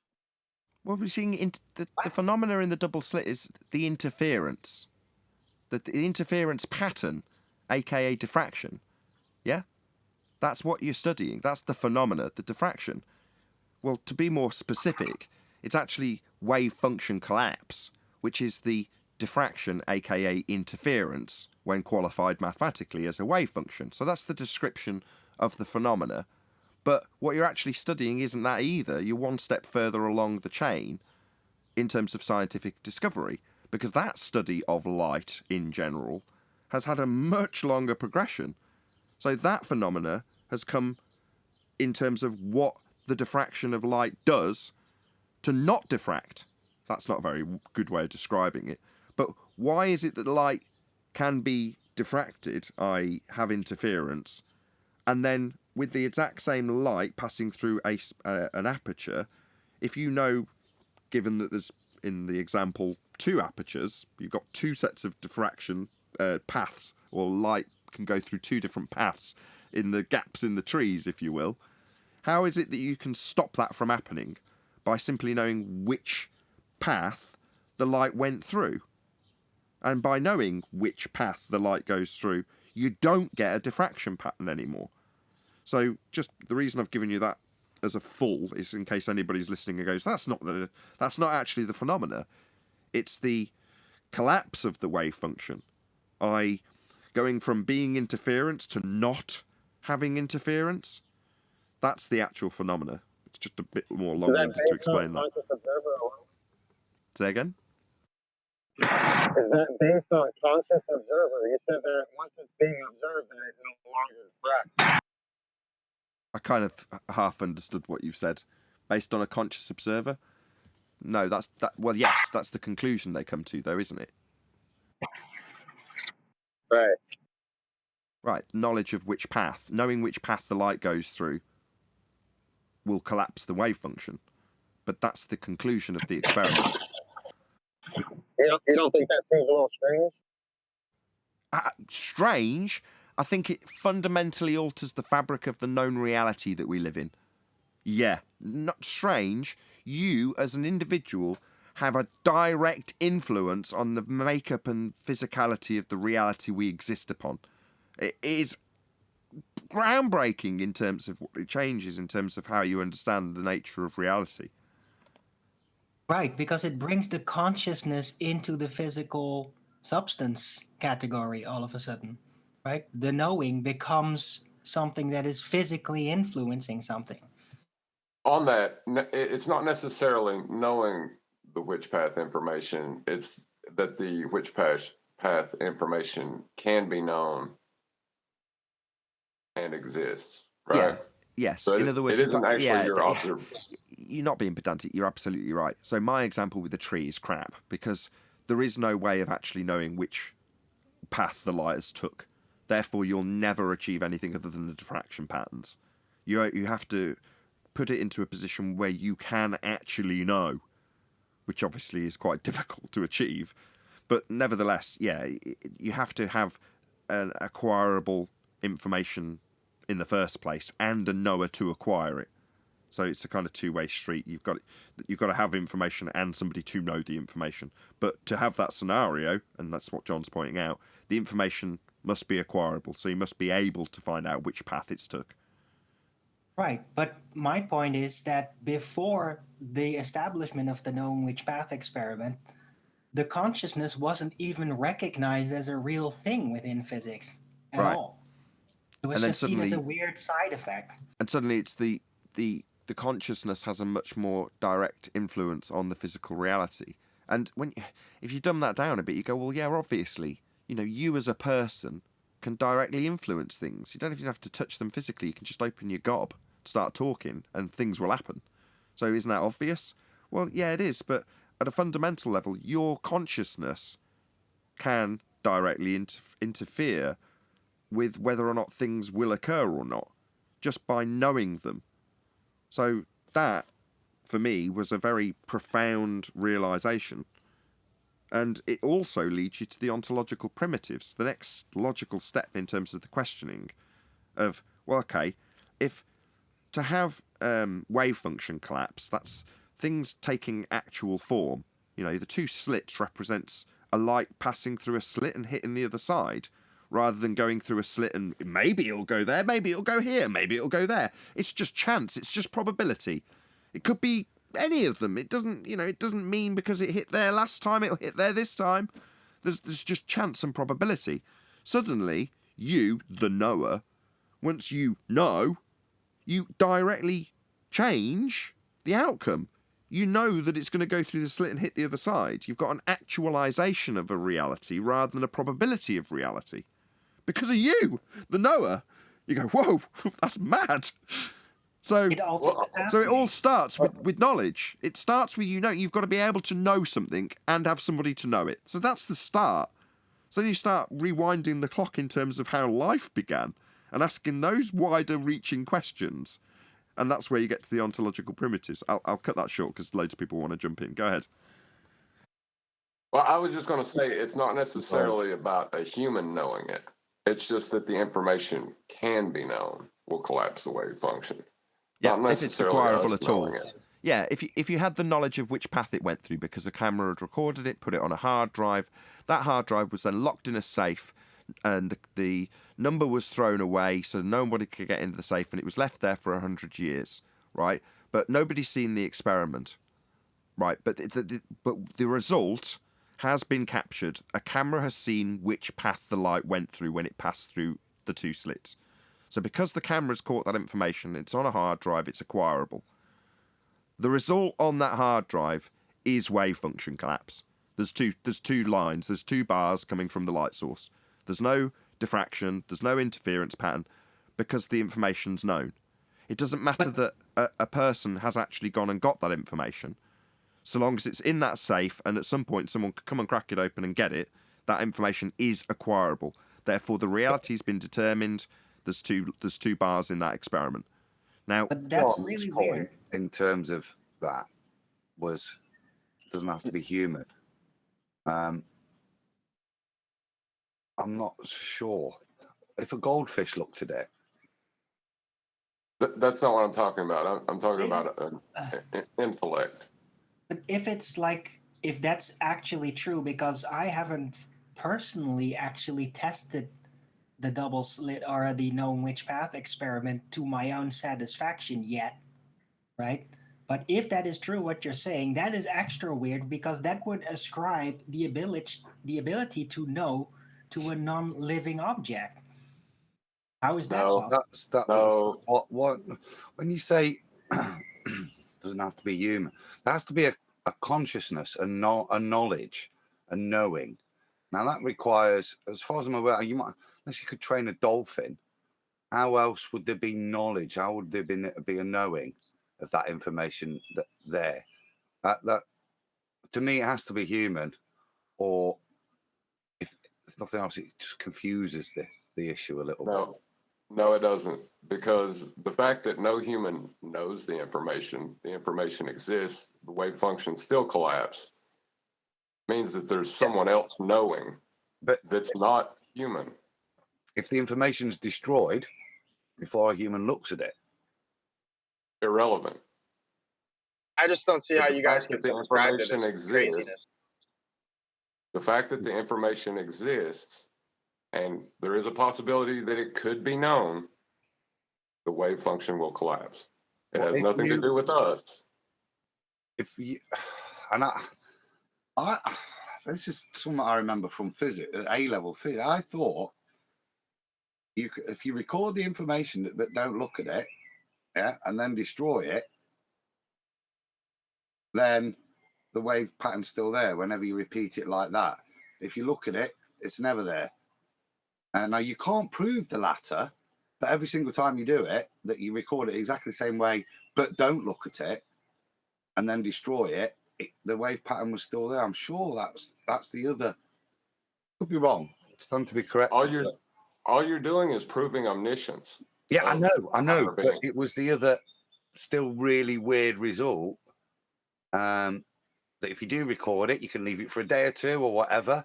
But as long as nobody and you just destroy it, then it still goes back to a wave. Whether it was a wave or not, whether the path knew what you was going to do. I'm with. To try to reel it back a little bit, Nathan. Okay, I get your point on the diffraction pattern, and I'm with you on that, and trying to understand a little bit more of that. But with this when Martin Guzman revisits the Michelson-Morley interferometer, there's definitely an interference pattern in the vertical, and I'm trying to understand. Now, you say it will be the apparatus itself that's causing the effect or whatever, but I'm trying to figure out why it happens only in the vertical, clockwise, then counterclockwise at 180 degrees at 11.5 peaks. It doesn't happen in the horizontal. There's something going on there more than meets the eye. I'd concur with that, but it doesn't allow you to ascribe ether, does it? You are correct. No, I'm not. There's a difference in whatever you're recording and measure, yeah. Whether it is ascribable to something external to the apparatus or something within the apparatus, that needs to be defined. But that's fundamentally important first. What's causing this difference in it? And that's the whole crux again, isn't it? We're seeing the effect in the apparatus. We're not seeing it elsewhere. And even if you are going to then ascribe it to ether, you're only ascribing it to what you think ether does and why it would fit with that. And then you'll probably bend your definition of ether to make sure it fits with those results, even though you've still not demonstrated ether. Yeah, I'm not claiming ether at this point. The hypothesis is that even with Feynman's post that there's potential 100 volts per meter in the vertical or in the zenith. So when this is done in the vertical, to roughly say it's about at least 5 feet or more apparatus, tall in the vertical by just looking at it. It doesn't happen in the horizontal though. So it makes me wonder, is light affected by electromagnetism or electrostatics? they do claim atoms have a nuclide, which is negative, and the electrons are negative, but the nuclides are positive, and all things are made of atoms, correct? Mm-hmm. No, light isn't. Yeah, they claim light isn't massless, correct? It isn't. I don't see. I don't know as to the claim of it having polarity, a photon, which would be the point you were alluding to with regard to an atom, wouldn't you? Yeah, that's the thing I'm trying to get. I'm trying to. It's a good one.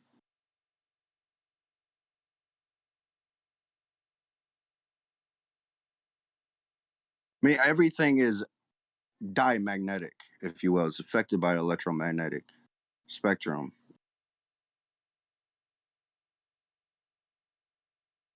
But now I want to see the polarity on a photon. So you see it with atoms demonstrated. That's the principle, isn't it, of magnetism, that alignment of it. But I've never seen a. And I'm not saying there isn't. I'm saying that would be the thing you'd want to look at, then, wouldn't it? Is the polarity within a photon that affected? Yeah, right. Right, but doing it with a laser is monochromatic. It's just one singular light. The sun is polychromatic, and trying to be able to focus that would be better to do the sun instead of a laser. I think. What's your take on that? To test, if you will. I don't think the How would you do that? varying frequencies of the wavelengths makes a difference to whether the photon will have polarity, which would be the requirement for the effect you're suggesting. I think, if I understand what you're saying.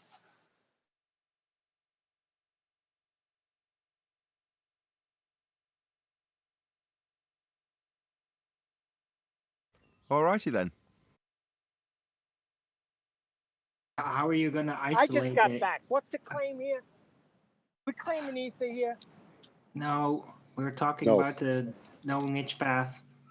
And the guy said, oh, but you should do it with the sunlight. But how are you going to isolate a single quanta of light energy on a in a specific way from the sunlight? How are you going to do that? Oh, I'm right? glad you added You glad need you an added from the argon sunlight. laser to accomplish that, even. We can do it. We just can't do it from the sunlight, which I'm glad you added at the end. Exactly. How are you going to do that, right? You got That's a some good question. transformer. No, that's a good question. I just think it ideal would be more plausible to do with sunlight instead of a laser. Like you hypothesis, you may get better results, if you will. You don't. While we've critiqued you on your entry for not having necessarily a hypothesis attachable to someone else's claim to be experiment, it doesn't necessarily mean we're suggesting you have to trouble yourself with that. You don't. The reason it's a housekeeping question is because science is thrown around so willy-nilly by people who think they're on a globe when they haven't got any. So we ask them to give it us because they claim it. But it doesn't mean that you have to think how I'm going to formulate a hypothesis for what is the cause of the sun or the effect of a sun-based observation. It doesn't necessarily follow. Yeah, if you've got a phenomena to study from the sun, it would be useful to figure out what the hell it was. But by the same standard, we're fairly humble in that regard here. Would we all agree? None of us really know, so I don't want to close the doors to people just wanting to know what the hell it is and thinking about it just because they haven't got a hypothesis to construct. I just want to make that clear. And it doesn't necessarily mean whatever your inquiry is will even be able to be put through science, but I don't want to stem the flow of conversation in that regard. I'm intrigued and I really want to hear what you've got to say, but when you're like, oh, well, I don't know if I could formulate a hypothesis, who cares? Don't worry about that. You're not claiming this as science other than when you claimed the interferometry, or however you say it, test, the Michelson-Gale. So don't worry about it, is my point. Interferometer? Yeah. Yeah.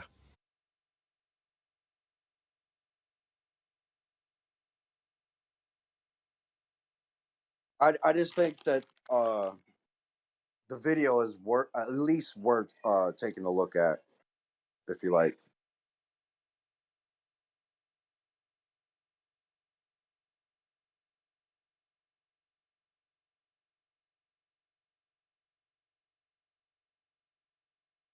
In There was Discord. there was actually another guy that tried to rebuttal it, right? And he did it with a wood, and he tries to claim it's gravitational pull. That makes absolutely no sense to me. Well, what is gravity? He's Right? talking about probably time dilation, gravitational time dilation. Time dilation? What's time?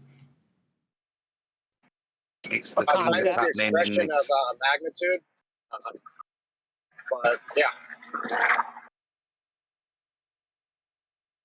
So now it's a Are we dilating quasi concept? experiment that detects time dilation instead of detecting ether. This is the implications of saying these things to it. When my wife dilated 10 centimeters, I had a baby. You had a baby after she dilated. Now that's a Correct. miracle. Let's be clear, vaginal dilation and time dilation are not even comparable.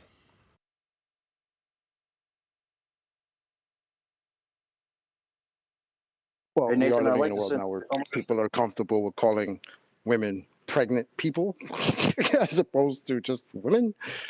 Yeah. They can't Did even you have defy to a woman have these days. did you have to have knowledge of the dilation in order to have birth? No, I just clarified this. We're not talking about vaginal dilation. We're talking about time dilation. And Arwin's saying, what's time? I would add to that, show us it, and then show it dilating. But nobody's picked up on the fact that a lot of these quasi-experiments with no phenomena to observe or study in the first instance, i.e. parlour tricks, called science, can have an interplay between some, don't take this offensively, nonsense that a flat earther's claiming about what the skies and heavens are versus what the globers claim the skies and heavens are. And the cause is going to be gravity, or the cause is going to be ether. And you're like, whoa, step back from all of it for a second. You've got a false dichotomy that leaves both of you being able to insert a non-thing as the cause of an effect. It's like, doesn't that set off alarm bells? Same goes for the gyro drift. So, Earth claims to be turning underneath gyros to cause them to drift? Okay. So, when that's shown to be a demonstrable effect in a gyro, you can just substitute it out as ether deflection. Well, neither are true. And if either were true, you can't have both of them be the claimed cause in a quasi-experiment. Because one cause will cause that effect, and if neither are actually capable of being shown, that's gravity and ether, then, or Earth spin and ether, I should say, but Earth spin requires gravity. But either way, if neither can be shown to be a thing in the first place to cause anything, that should set off alarm bells rather than saying, well, maybe you need to go and check out this video about Michelson-Gale and how they're using interferometry to disclaim this, that, and the other. But however, there is a glober saying it's gravity. You're like, all right, maybe neither are true. But I like to add to it, like Feynman's writings, how there's 100 volts potential per meter, and the body's what, like 65% fluid. So wouldn't that have an effect on the human body if it jumps? I mean, due to the fact that Earth is grounded out, it's a negative. The sky is a positive. Lightning kills loads of people. I just want to add something. I've been listening for a while. Someone wrote to me not too long ago that said that Feynman quote was horseshit. Well, actually, there's been some tests with it's called atmosphere. You know, just for sake of argument, atmosphere to electricity. I'm just telling you what somebody's. I can't place them now. Maybe you'll listen to this show and get back with me. It's just something that I noted and I moved on to something else. But I wanted to bring that up. I got a question for you, QE. The increase in, sorry, just can you just clarify that, John? Is that the increase in electric potential with height you're talking? Yes. Yeah, but there's actually people doing tests on YouTube and actually getting electrostatic motors to turn, just in the zenith. Well, I want to see the voltage at those heights. It's a very simple thing to do. That's the claim. Now, I didn't say that it was wrong. I'm saying that somebody told me, they messaged me and said that that was complete horseshit, and they did it. So now, do I know that for a fact that they did do it? No. I So, remember I'm just saying. looking, John, I remember looking into this, and this is why I'm dubious, because when I looked into it, there were people doing it. So there were guys that were like taking a very thin copper wire up on a drone, like hundreds and hundreds of feet. And the only effect, there was some current generated, but minute, only enough to power like a tiny weeny little LED or thing. So nothing in the regions of the voltage increases that they were talking about. It was Yep. there, but not in those steps that were suggested. That's exactly what I'm talking about. Well, there's a guy named Herman Paulson. He was an electrical engineer back in the 1920s. There's a whole PDF. It's a whole lot to read if you like reading. But supposedly he wired 2 balloons in series and got 6.2 amps in the zenith. I can send you all that and everything. You can look I at don't this. need it. I need to see it. Not in words. I need to have somebody show it. All right. This is 2022. So Feynman made a claim. I'd never seen that. If you could find that too, because I'd like to compare that specifically to the actual demonstration. Not saying that it's not true. I'm just saying from the complaints that I got, not only from that person, but a couple other people over the last 2 or 3 years have said something. I just blew it off. So since it's come up again, let's see it. All right, I'm going to send it your way. No, not the PDF. I'm not reading fucking an encyclopedia. It's really simple. The Feynman quote specifically on how many volts with elevation, and then I want somebody to fucking show it. It's very simple. I've got it written down right here. Can I just send you the text that says it's the case? Won't that suffice? Yeah, right. No.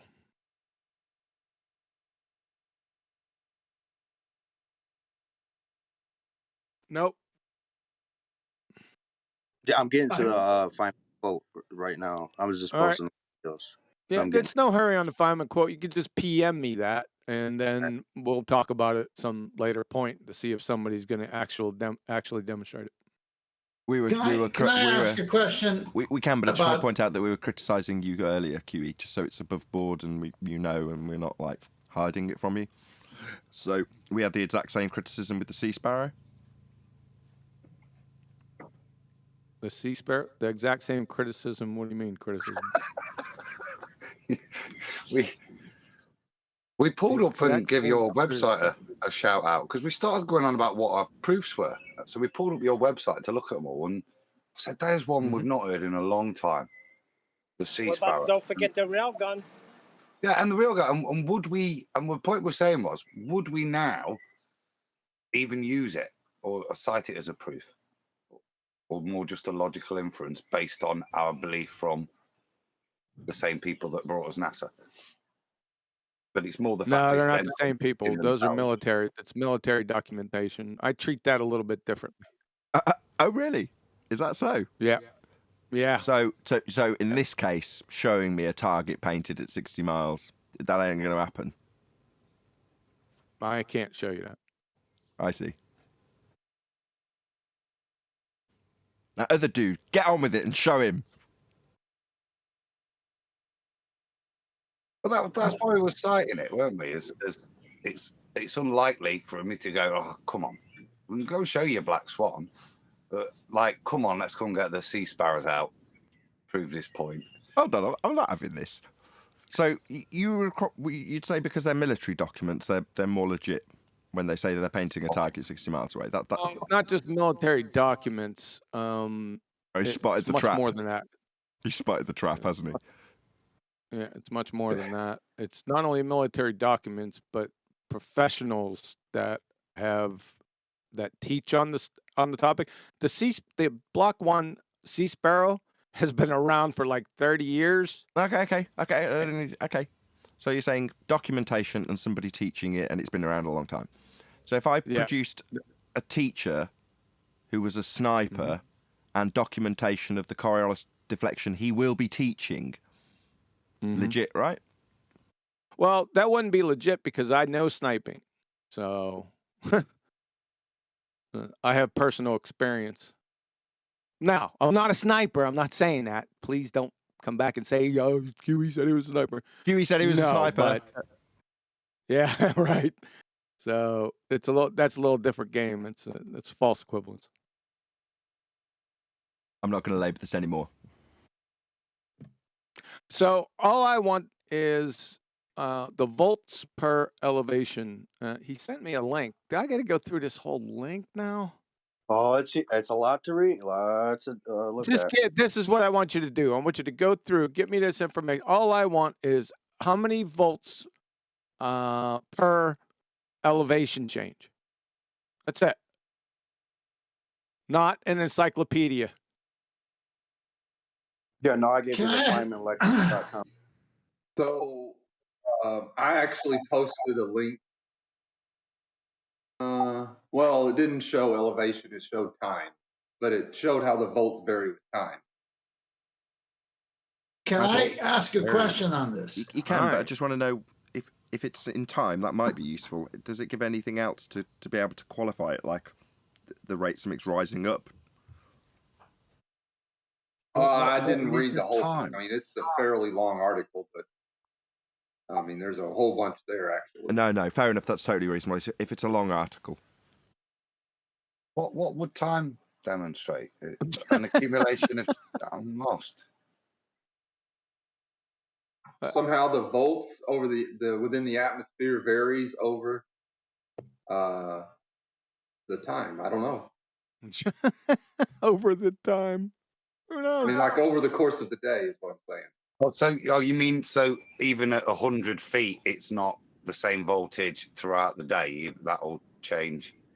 Right. I mean, if it's in the morning it's more voltage, in the afternoon it's less, or vice versa, whatever it is. I mean, okay. No, that is useful to know. But is that true also? And? Hold on, is that actually true also? Could be back into something else. I present the information. I make no claim for its validity. Just fucking show me.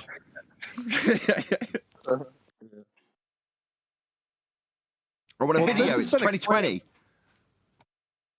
This has been a claim that's been. I've heard this for a few years now. It's not a big deal. If it's true, okay, I'm fine with it. I'm just saying, cast a reasonable doubt, especially that one person. I hope he gets back with me. I think he had a lot more than what he was telling me. He just wanted to highlight it. I wish I could remember, but I can't.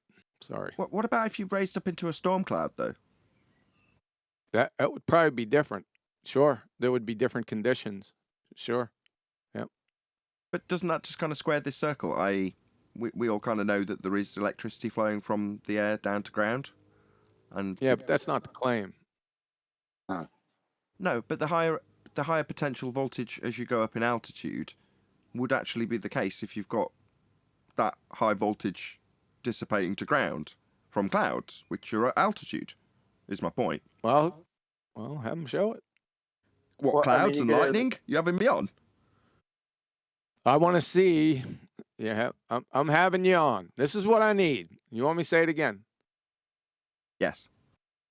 Yeah, I don't need any, ducklings, no birds frigging, migrating, no other conditions.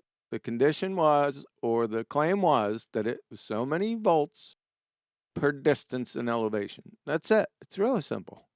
No other conditions. No ducks, nothing. So, if you want to do it with storm clouds around, be my guest. Make sure you annotate that in the legend.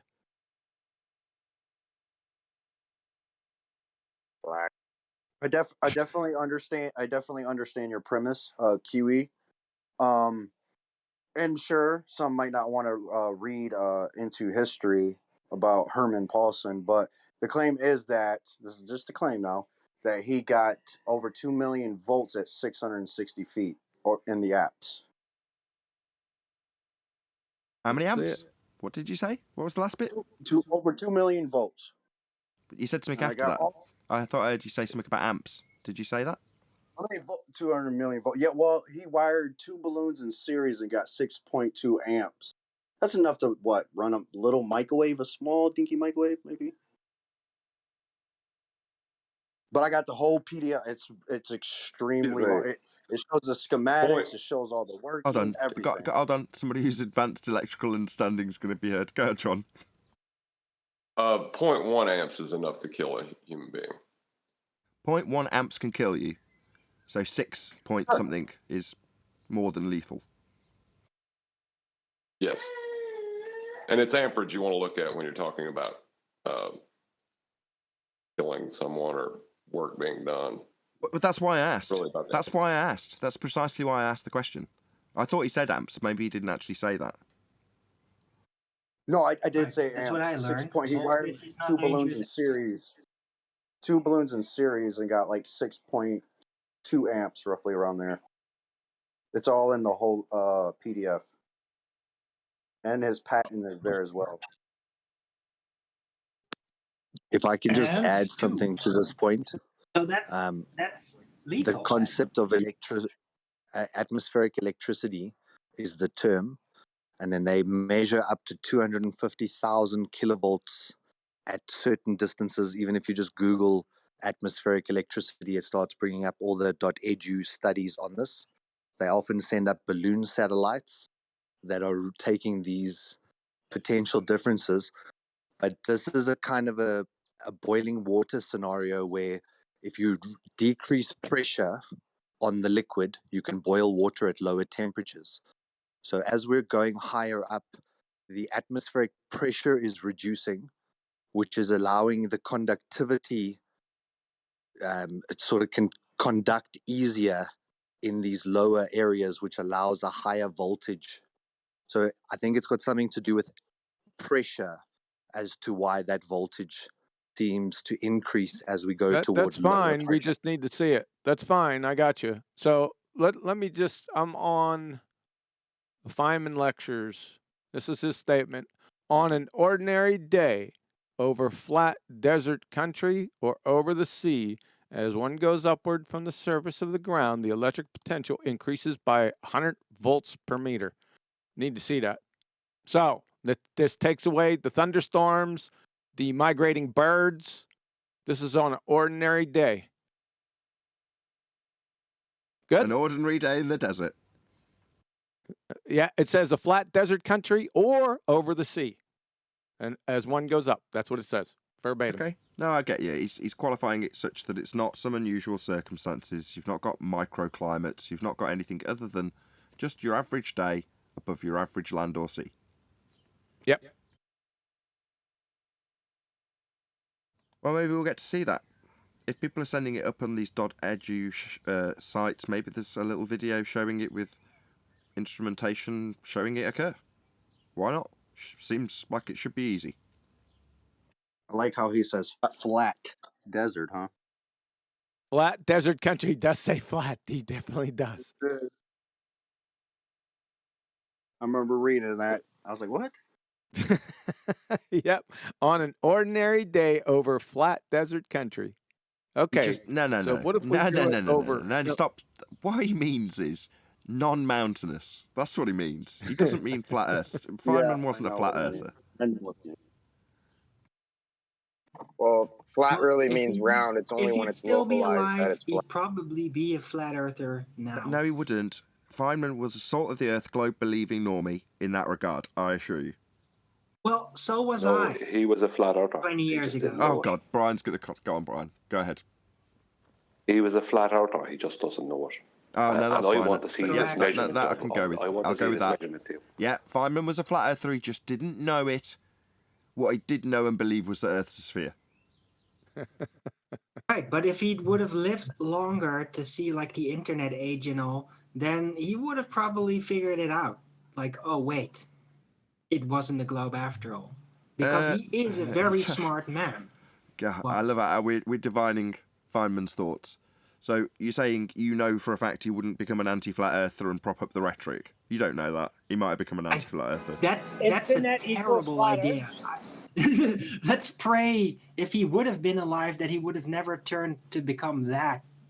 Right? Darth Feynman, that's like terrible. Hold on a Darth sec. Feynman. That was funny. Hold on a sec. Because Tesla, right? He had a dream one night and built the DC motor. Flux capacitor. Yeah, he pretty much built the flux capacitor. So I'm going to say the same thing about Tesla and say if he'd have lived to see the internet age, he'd have been a flat earther too. And I'm going to say that if Tesla had been alive to see the internet age, he'd definitely be an anti-flat earther. Oh, you're going to say Tesla would be an anti-flat earther? Yeah, man. Fine, I'll say the same thing about he's a Feynman then. stooge. He's a stooge. So he would definitely have been an anti-flat earther. He'd have recognised where the paycheck was better. I agree. Do you believe that story about Tesla giving up AC theory or AC technology for the betterment of mankind? I think it's a great excuse for stuff they got rid of, stuff that was about that we don't see discussed very much anymore. It clearly was there in much greater use. Go on, Adam. Go on. Yeah, Antiquitech. Go on. Let's hear it. Well, you get all these. I'm always dubious. It's a bit like the Dead Sea Scrolls when you get a fantastical tale about people. And he was so brilliant. He was such a genius. He could do all these amazing things, but he ended up a bum and dead in a hotel room, which, I say, it's such a fantastical thing. And the things he promises mankind and humankind, if we could just discover it. Nah. That was a solid 2 minutes on a completely different subject. So the Antiquitech you were just about to hint at but didn't quite get to. Why did you subvert it onto Christian beliefs? Well, no, that's not. Well, no, I wasn't hinting at Antiquitech. I was more talking about an electrical world that is there in 1800s that isn't discussed.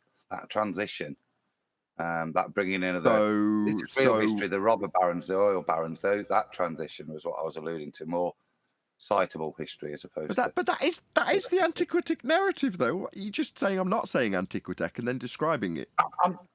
I'm not attributing magical etheric stuff, which is what you see with the big thingy towers. I'm talking about everyday kind of electrical incorporation that free in the sense of like chemical batteries, people having in their cellars stuff, electric cars being probably more prominent than we think. You know, the use of electricity not being coming in at the inset of national power, but that it used to be local power generated in each house. And there's lots of battery technology. If you want to look at free energy stuff, there's no such thing as free energy, but there is harnessable energy. Chemical energy is one of the best, and that's what you look into this. The Elizabethan, Victorian stuff. They're all chemical batteries and ground batteries, which are a bit dubious. But Adam, it's not. Hold on a second. Hold on. Further back, Check how many people have got triggered. But I had John first. Free. I had John first. Hold on. John first, then Arwin. Go ahead, John. I went first. All right, these Antiquitech batteries, right? Chemical batteries. Which ones? Hold on. Let's just clear that up. batteries. He's not saying Antiquitech when he talks about tech from antiquity. Go ahead. No, it's not tech. You can make one now. Robert Murray Smith, a great YouTuber, he's a Scottish engineer. He'll show you just to make them. You get decent stuff. This is all from the old books, but these things aren't there. That was the point I was making. I'm not, because this etheric technology, this Antiquitech, would relate to this voltage potential that we were just discussing. If you're looking at that kind of church as a power generators type. I think John's got a further point. Go ahead, John. Then yeah, John hasn't actually made his point yet.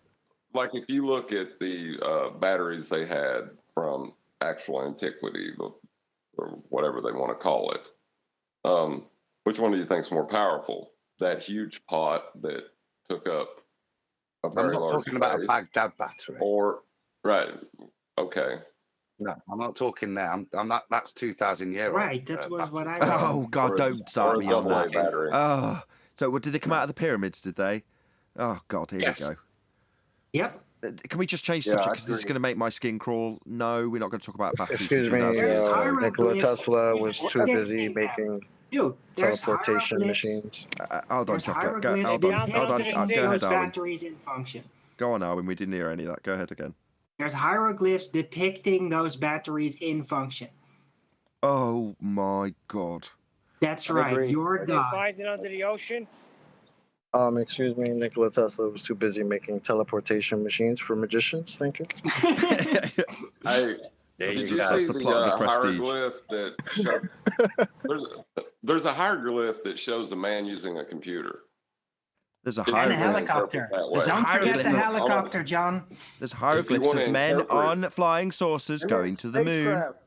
Yeah, get to Right. the chopper is actually a 4,000-year-old saying. They're Yeah. not helicopters. They're Weimar. Can we not descend this into fast? This is why I didn't want to do this. Right? Yeah, 50% of us might believe in it. 50% of us were going to be outraged by this 2,000-year-old.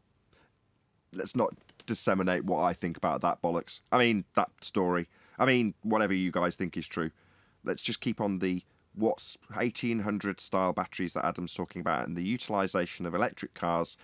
You can see it in the stats. You can just look him up. He's right. I know it just because it's car related. There was a point where the predominant use of vehicles on the road were electric. Not What's the matter now. with 2,000-year-old bullshit? Oh, God.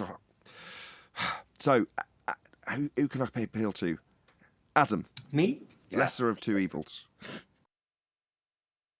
Well, So you're agreeing with the point. That wasn't, like I said, there is contradictions in history. You can see as verified that's my point, and that we had these sources, and that's why I say it's a lot easier to pretend that we've had some savor of humanity and some magical technology taken away from us, when in reality we've had the basics taken away, which we could have back.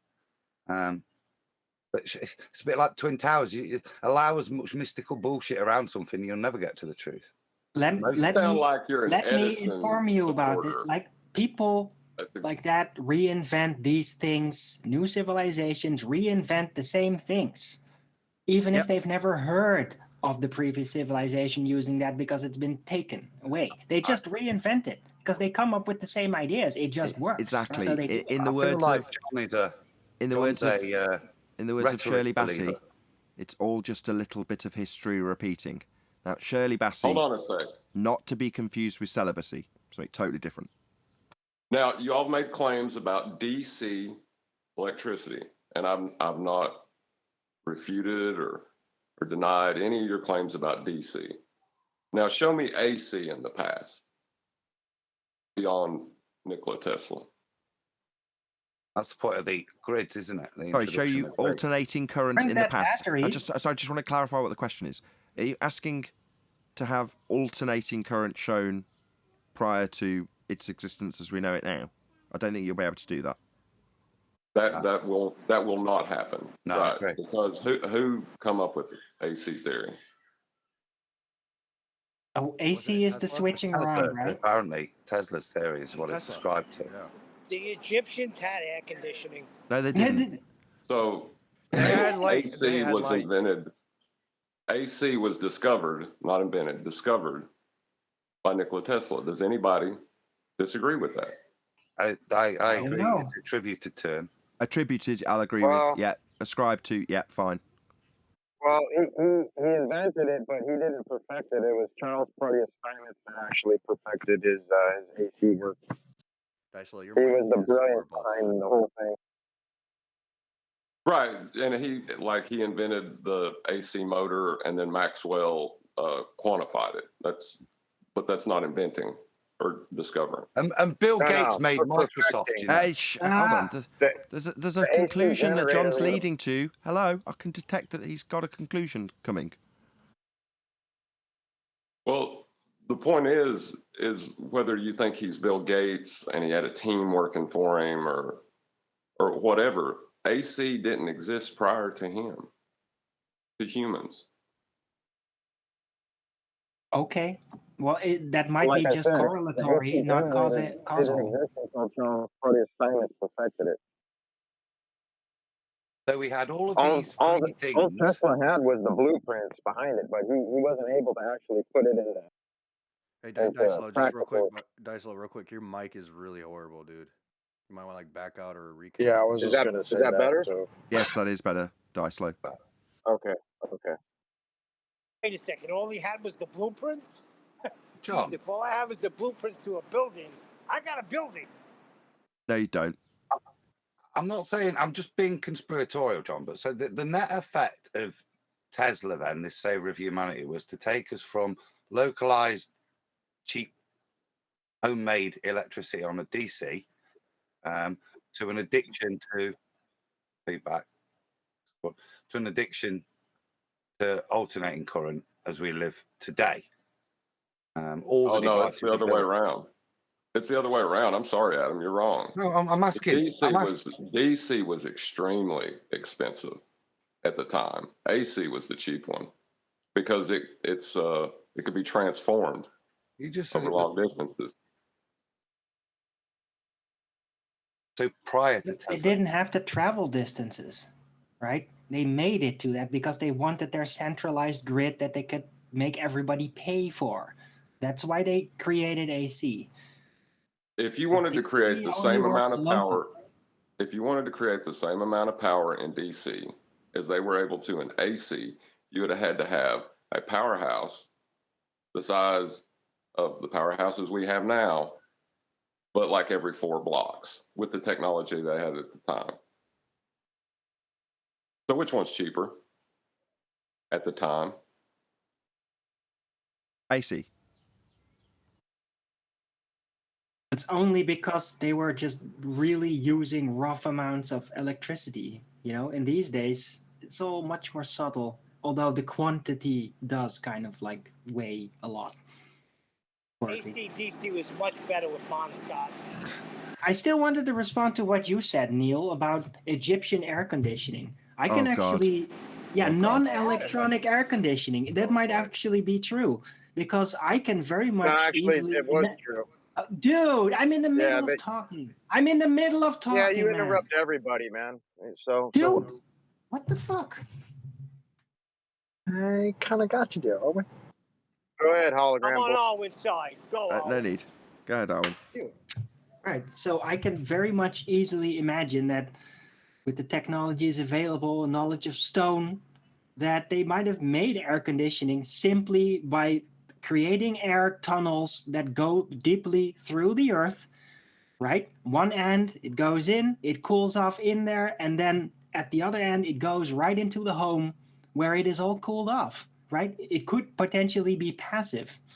It's So not what? that hard. It just takes Who more cares? room in the ancient Who times. cares? Is this HVAC debate? What's going on? I don't know. I was just inspired by what Neil said because he was Well, making a joke. actually, Arwen, I want to say something really quick because they've shown these chambers and a lot of these pyramids and Egyptian tunnels to have different diameters, and that creates this high-low pressure and difference, which creates airflow, which creates this cooling effect. So it is basically a form of passive refrigeration technology that they utilized with stone. It's just large scale. Don't forget water. Wow. Don't Yeah. forget water. So the pyramids were Yeah, built they to had water refrigerate pumps as well. and move. They had passive water pumps. It's really amazing. Amazing, It's yeah, like yeah. this. Next week on Flat Earth Debate, we discuss the aqueduct. No, it's a No, swamp it's cooler. real, Nathan. They really did have that. People use the swamp cooler technology because they realize air passing through water cooled the heat. So the pyramids weren't built to house the kings of old. They were actually refrigerators. Well, they've No, learned that pyramids were anyway. electric generators, hydroelectric generators, actually. But they I don't had know. water pumping technology that didn't use pumps. It was just the way the rock is comprised. It would cause water to start oscillating, fluctuating, effectively causing a passive pump. It's amazing. John, I don't know about Egyptian pyramids being refrigerators, but most of them would be in denial of that. In denial. You're on They, your Toblerone that's on very. this I've one. never even thought of it like that before. Maybe they did also use them like as storage rooms. I mean, it's a giant pile of rock. On the inside, it's going to be much cooler than on the outside. That alone, right? So who knows how they stored their food to keep them cool? Who It could be. knows? Such investigations we have here. Right. Well, Well, they 'cause I were wanna reel it back- highly advanced for the technology that they had available. So think of it as modern day society. 50 years ago, we had electronics, but it wasn't all that incredible, right? But over time, it becomes extensive and so detailed. Well, they had that effect too with the level of technology that they had. So they perfected stone. They didn't invent electronics, so that if they would have done that, they probably would have left the stone technology alone and just focused on the electronics like we did. But they instead just really kept refining what you could do. What I with quite the like stone. is Arwin's lost track of how old he is. Because 50 years ago, that was the 70s, Arwin. No. How dare No. you say the technology in the 50 years ago wasn't the greatest? We brought a car to the moon. How dare you? Exactly. There's a Arwen, you're making a lot of pre-assumptions about what they did and did not have back in Egyptian times.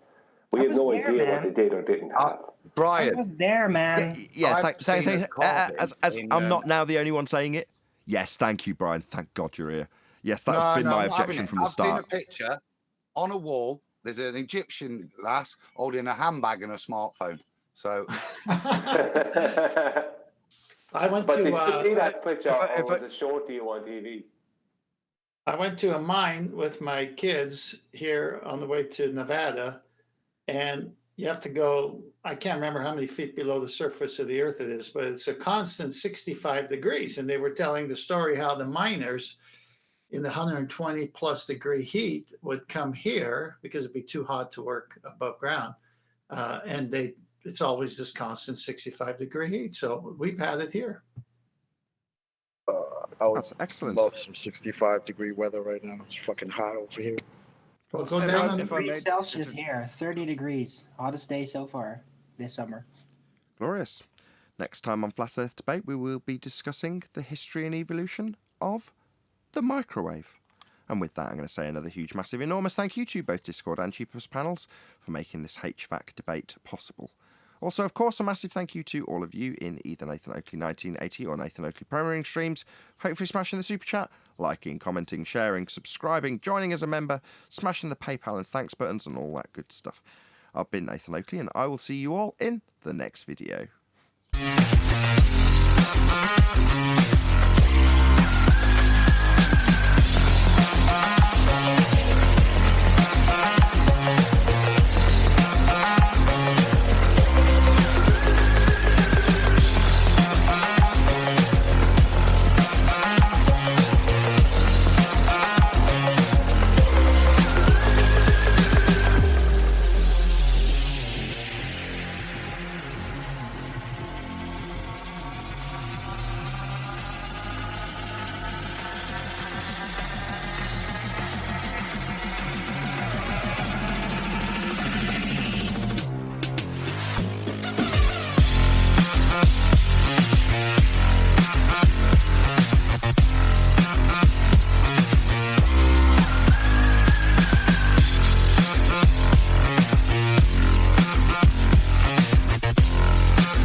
What a lovely day!